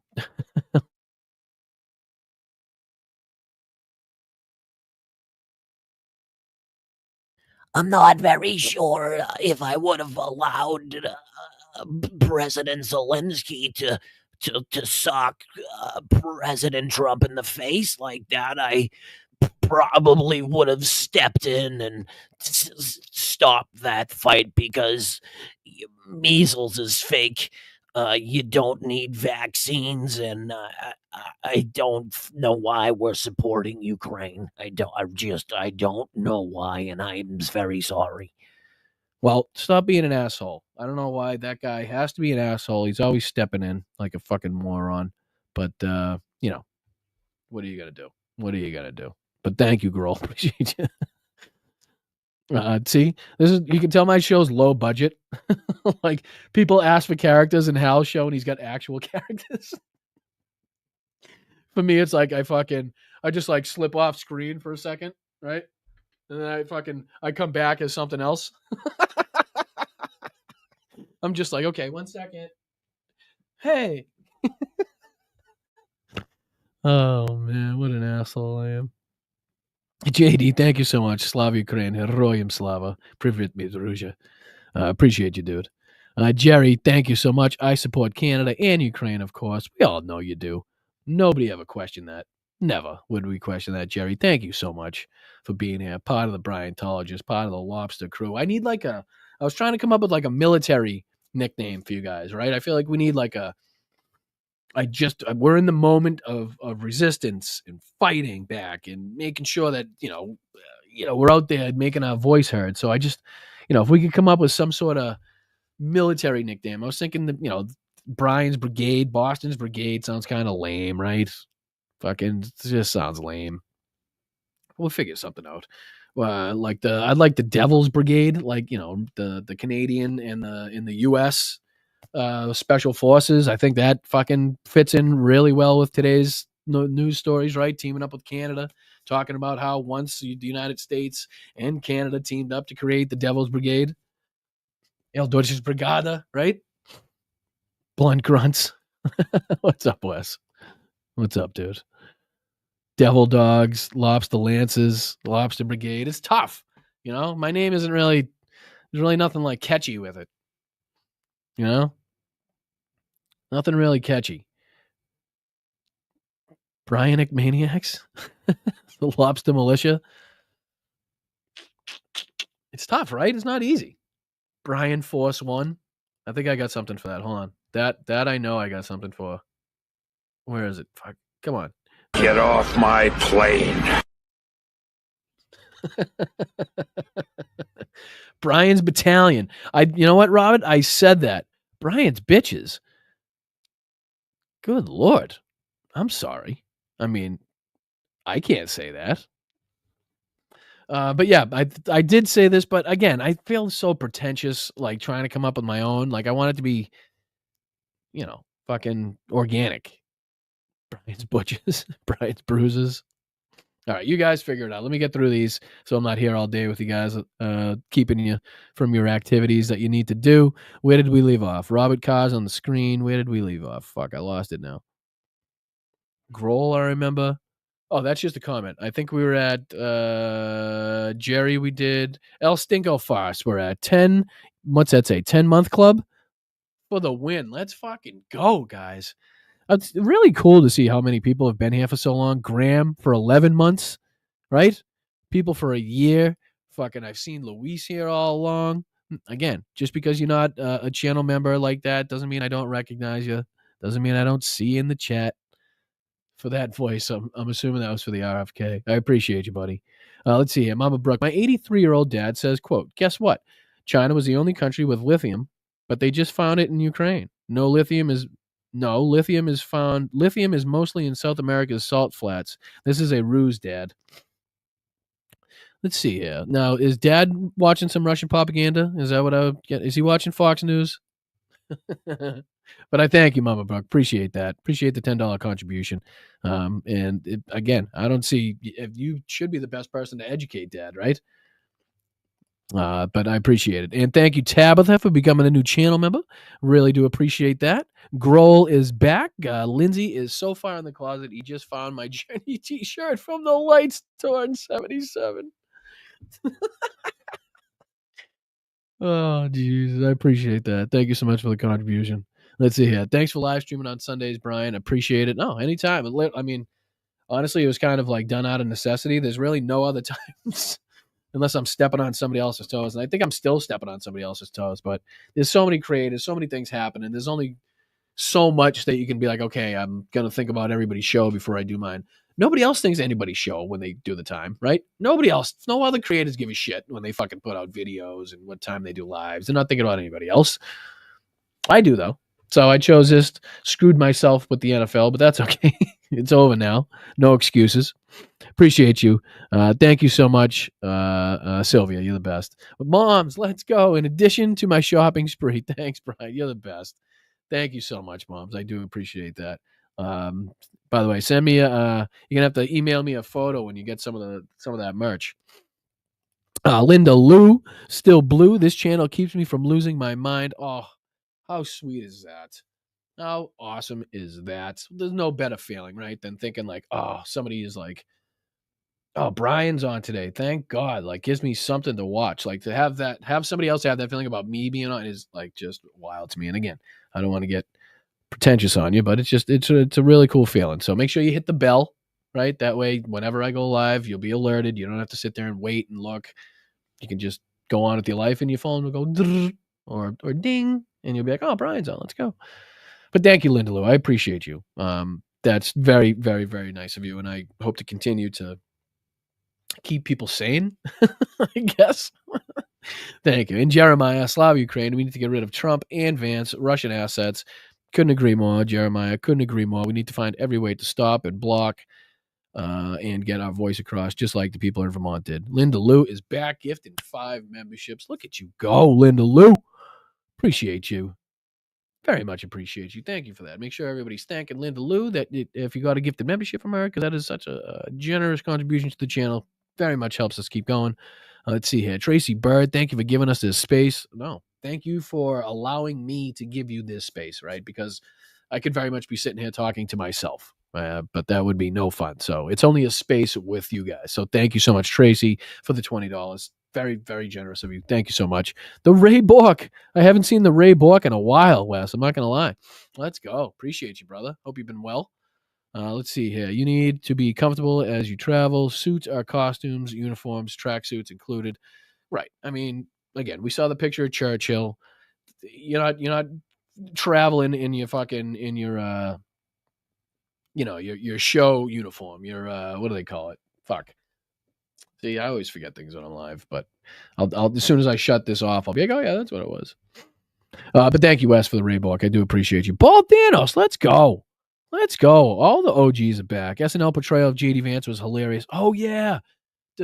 They put that on YouTube, right? If they put that on YouTube, can I watch that without an issue? Because they put it on, right? Or is that?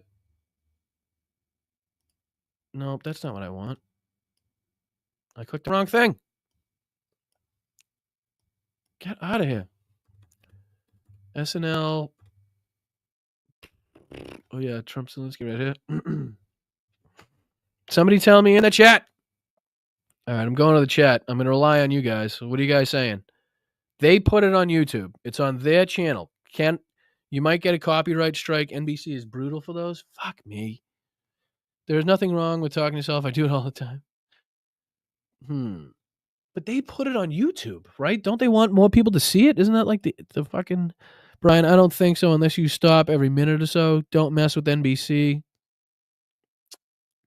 I watched it on X. Yeah, I mean it's all over the place. I speed it up just to be safe. I wear hot pants.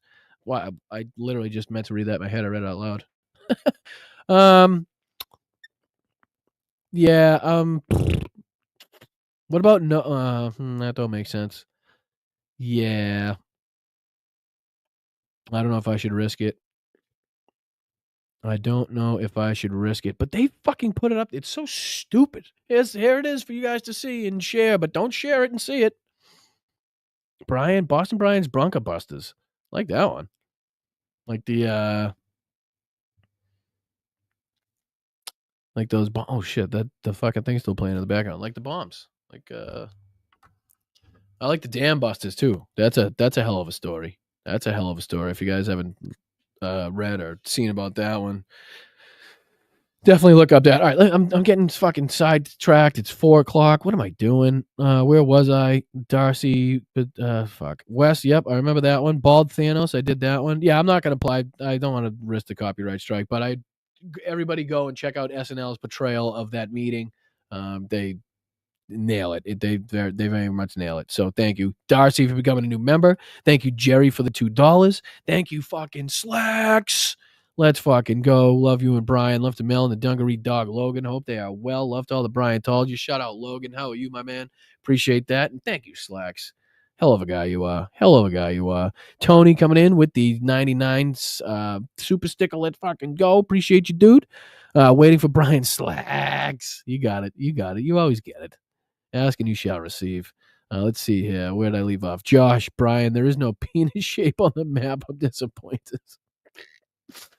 You guys crack me up. Sally gifted a membership. Thank you so much. Let's see here. Vincent, been a member for 5 years. Well, yeah, 5 years. 5 months. Thank you so much, Vinny.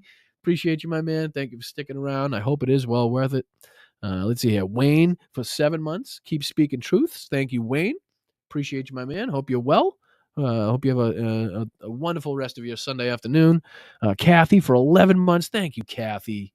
Thank you so much. I appreciate that. Very nice of you. Very nice of you. Thank you for your support. No more Allied intelligence briefs. Defunding intelligence agencies and TSA. I see trouble coming your way. Be cautious and not silent. Vote. Well, thank you, Big Hook. Big Hook. Appreciate that $5 contribution. If we continue on this path, trouble is coming. Trouble is coming, and I think we're right in the midst of it right now, unfortunately. Thank you, Independent, for being here for 10 months. Let's fucking go. Thank you, Boston Brian, Slava Ukraine. Right back at you, buddy. Heroyam Slava. JD with the profanity. Let's fucking go. Sally, government affects you whether or not you vote. You don't know what you've got till it's gone. Amen, Sally. Appreciate that. Thank you for your contributions. Oh, Lodi, it's Jody. I appreciate that for the $5 super sticker. JD coming in, extra profanity bonus. I appreciate that, JD. Sally back in it with another gifted. Yakov coming in with another 5 gifted. Look at all you guys are crazy. I'm not even done yet. Let's go. Patricia becoming a new member. Mom's becoming a new member. Surrender Monkey throwing in the 5 pounds. Fuck. Euro. Pounds. Pounds. It's definitely pounds. Because that's what I was looking at, the comment. I was getting confused now. You put them both in there. Thank you, Benny Loco. I am the citizen of the earth and I come in peace. Nanu. Appreciate you. Let's see here. Lisa Phillips, thank you for the $2.79. Appreciate that. The super sticker. Sheldon Hughes gifted a membership. Benny Loco back at it. All out to all. The most fucked up rodeo. I agree. Thank you, Josh. Brian, notice how she said Republicans are wondering. Almost like they know Republicans know Trump screwed up. Absolutely. Gabriel, thank you so much for the $5. I appreciate that for the swedge. Everybody's chipping in for the swedge. Thank you, Gabriel. I appreciate that. Buttercup Baby coming in with the $2 super sticker. Thank you, Buttercup. What a cute little kitty you look like you have. Jenny Faye. How are you, Jenny Faye? Appreciate you. Thank you for being here for 5 months. Such an unbelievable, great person you are. Appreciate that. It's Rim Tool still talking from Russia. Yeah, I forgot to mention the Russian money he took. What was it, $100,000 per episode or something crazy? I forget now. Love your voice. Love from Canadian supporter. Let's fucking go. Right back at you, Kristen. Thank you so much. We do appreciate you down, Ari. Very important that you guys keep supporting us and we keep supporting you there, eh? I like it. Let's see. Who's next? Ron became a member. Let's go, Ron.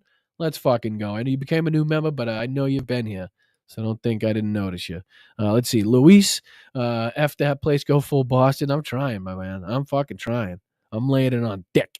Thank you for being here for 7 months. Peter with the huge contributions. We're not going to fall for the banana in the tailpipe. Let's see. I can find it. Hopefully I can find it a little quicker this time. There we go. I ain't falling for no banana in my tailpipe.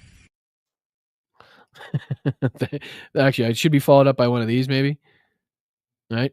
Not going to fall for no banana in my tailpipe. And then... Sorry. My bad. Thank you, Peter. Appreciate you, my man. Can't wait to one day have like a meetup and shake you guys. And shake you guys. Okay. Can't wait to shake you guys. I'm gonna when I meet you, I'm gonna shake you guys. Can't wait to shake your hands. I meant to say. So it's can't wait to it's gonna be nice to meet in person if we ever get the chance. Josh Jameson, thank you so much, my man. Appreciate you. Josh says yes. The JD shade is called Smoky Mesquite Eyeliner. Yeah. Permanent eyeliner, I think. I forget who said that. It was a damn ambush. He was on defense. Absolutely, Ricky. Absolutely. You're 100% right. You're 100% right.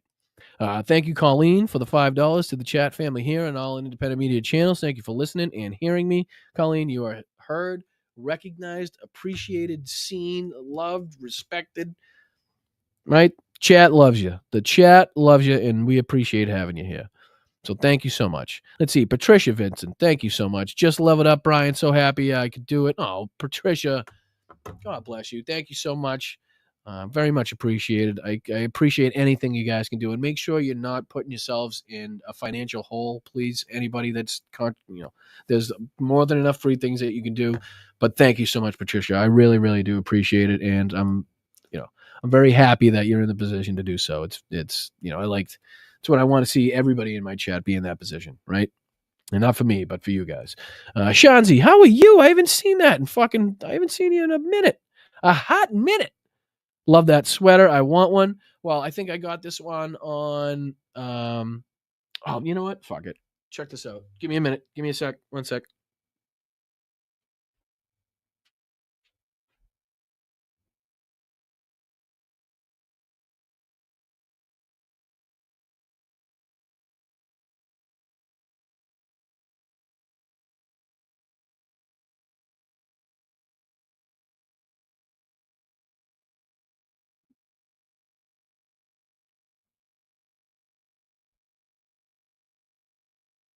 All right. I'm coming. So me and St. Javelin are good friends. Sometimes I've gone a little overboard on the Ukraine merch. Let me go back to the chat so I can see you guys, you beautiful people. Right? Check this out. This is all etched in there, right? Hand painted, right? Huh? With the dove?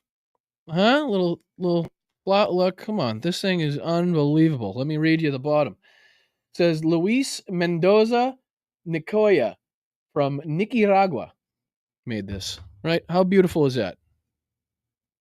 Right? Unbelievable. And then obviously we got the hat. I got the flag, couple flags on my wall that I'm not going to rip down. So that's that. We got about 40 of these that you can pick up yourself. All right, got about those in every color. And then we got this unbelievable. Check this out. Check this out. Check it out. See if I can get the whole full scope in here. Nope, it's upside down like an asshole. Fucking idiot. Huh? Huh? Huh?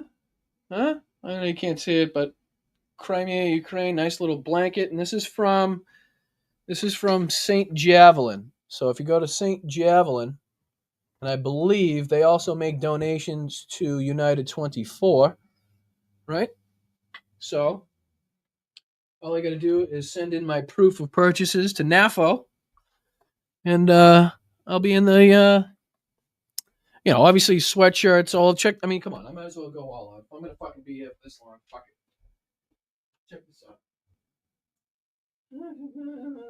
Let's see here. This one, you've seen that one.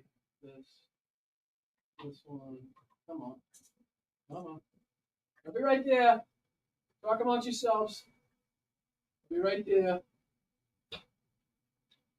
Coming. I'm coming. Coming. Okay. All right. So. All right. Come on. I'm back. 1 second. Fashion show. Fashion show. Fashion show. Huh? Huh? Huh?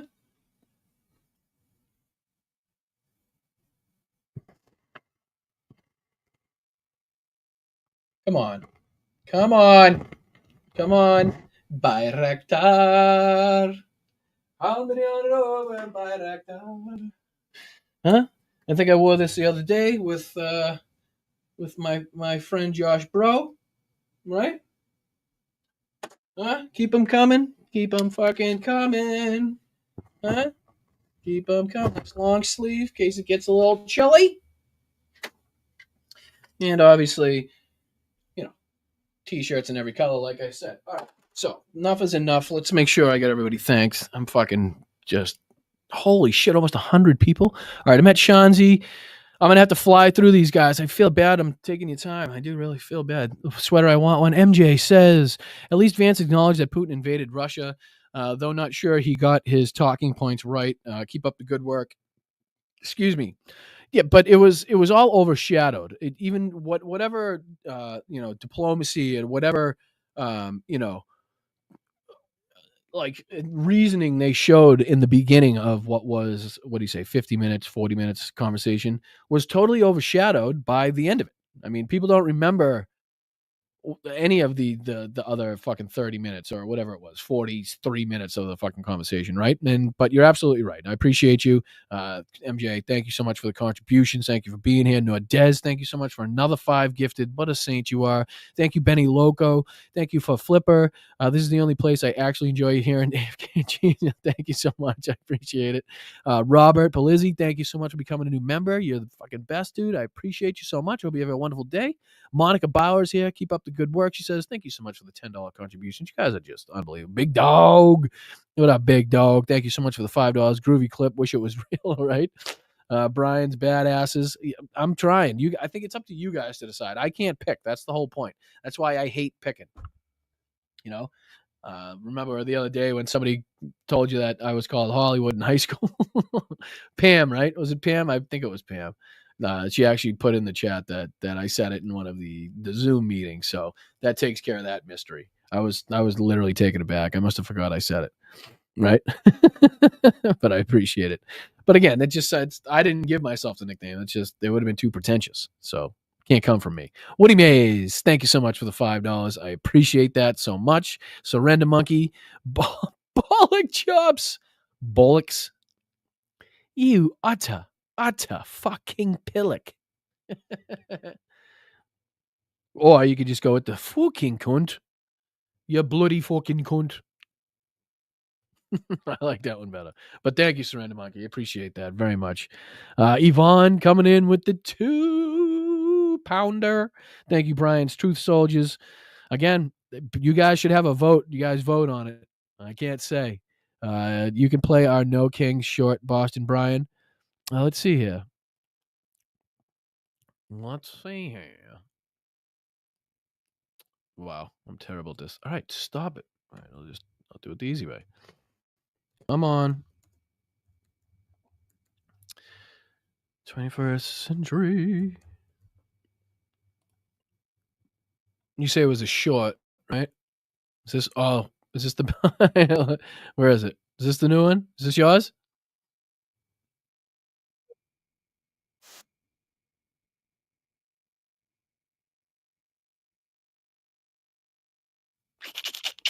Where'd it go? I just saw him. Here we go. This one? Or was it? There's another one too. I think there's one that says boom. What happened? This is Diane. What's up, Di? What up, Di? Here it is.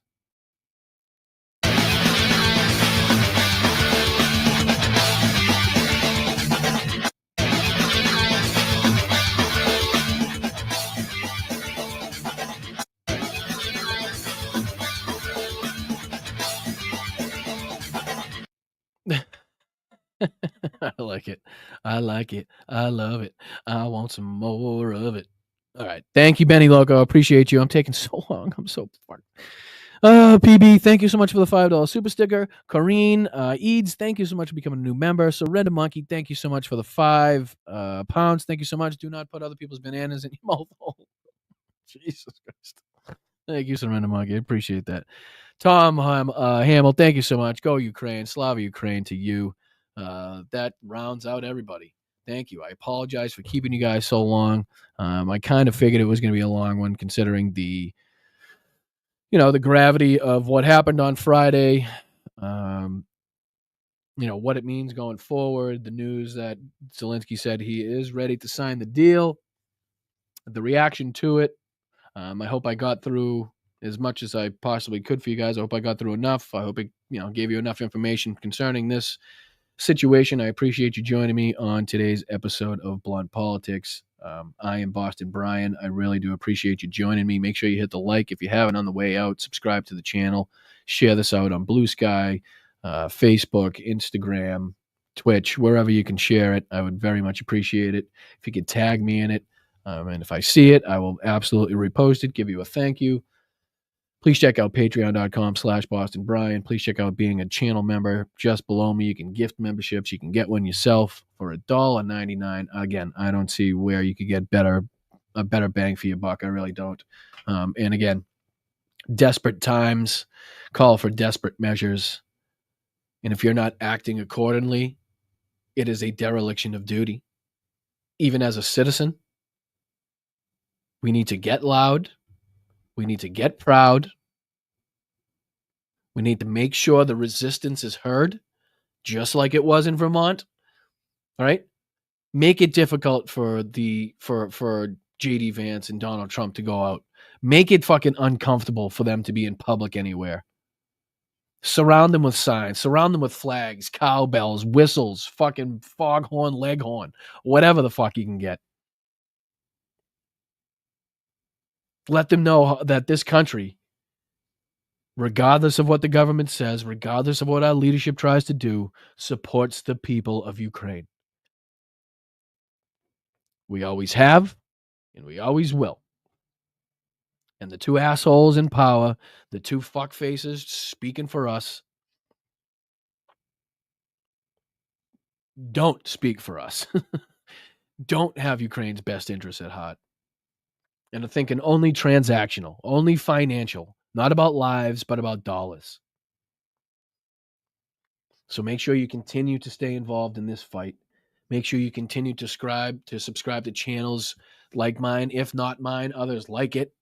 Continue to get informed. Continue to create relationships online, so you have a place to go and vent, and a place to go to get your opinions out and your frustrations out. So you're not holding them in and having them all pent up, taking them out on other people, right?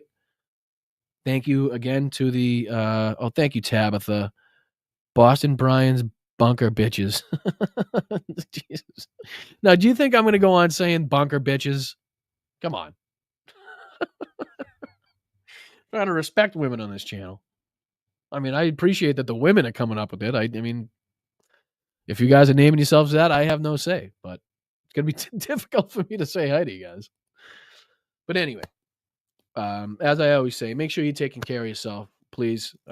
Make sure you're out there spreading the word, getting involved, staying loud, staying proud. When we say resistance, we mean it. This isn't just a sit on your fucking sofa, sit in your love chair resistance. This is the get your fucking ass out there, put on your coats, put on your boots, get in the snow, get in the cold, follow these people around, know when your representatives are speaking, know when your senators are going to be in town. If you're in a place where JD Vance, or if you're in a place where Donald Trump happens to be traveling to, get the fuck down as close as you possibly can, get it on camera, post it out there. Town meetings, town halls, council meetings, fucking whatever, everything. Get involved locally. I appreciate each and every one of you more than you could possibly know. Excuse me. And I really hope to continue this journey with you guys, because it's been a hell of a ride, and I don't know, honestly.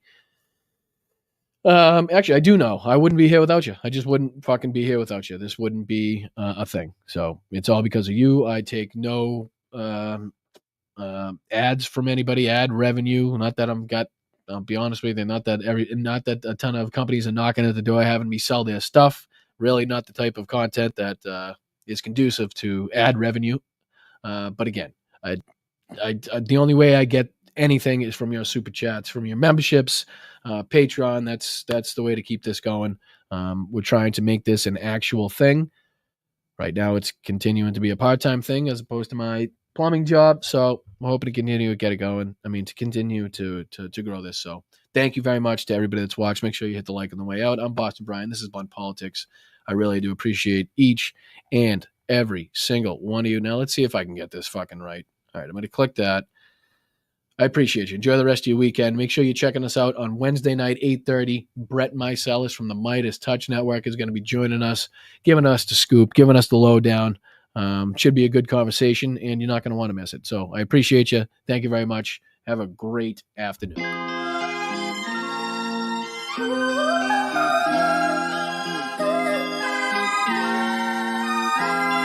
I'm standing up here bashing the living shit out of Nazis.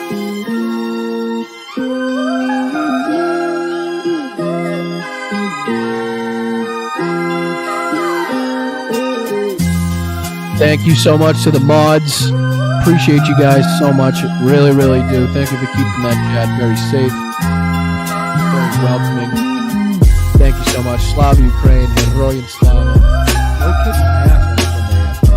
Let's fucking go.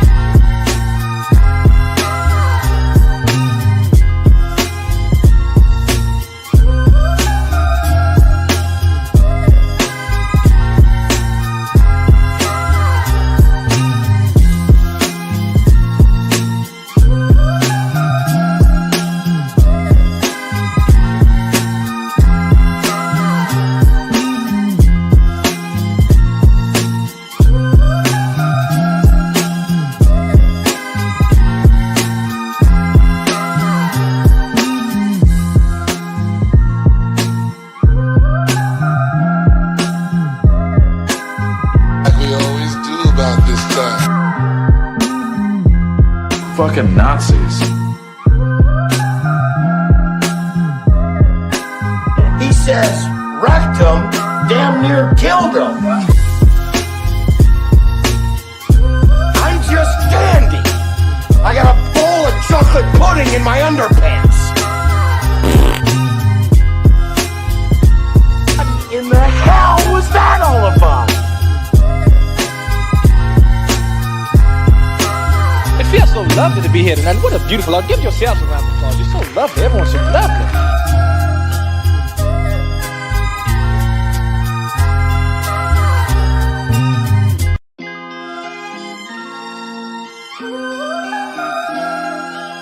The population in Thailand is 63 million people. It is twice the size of Wyoming. Its chief exports are textiles, footwear, and rice. Each year, approximately 13,000 people are killed in car accidents in Thailand. Get off my plane. Cacophony, a crescendo, a finale, coup de grace. Look, man, I ain't falling for no banana in my tailpipe.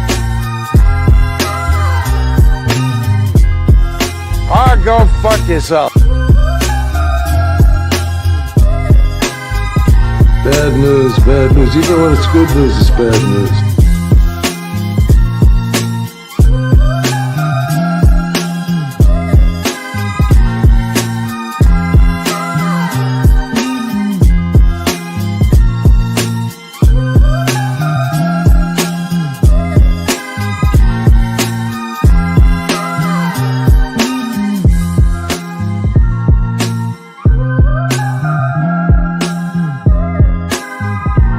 Fuck Ryan.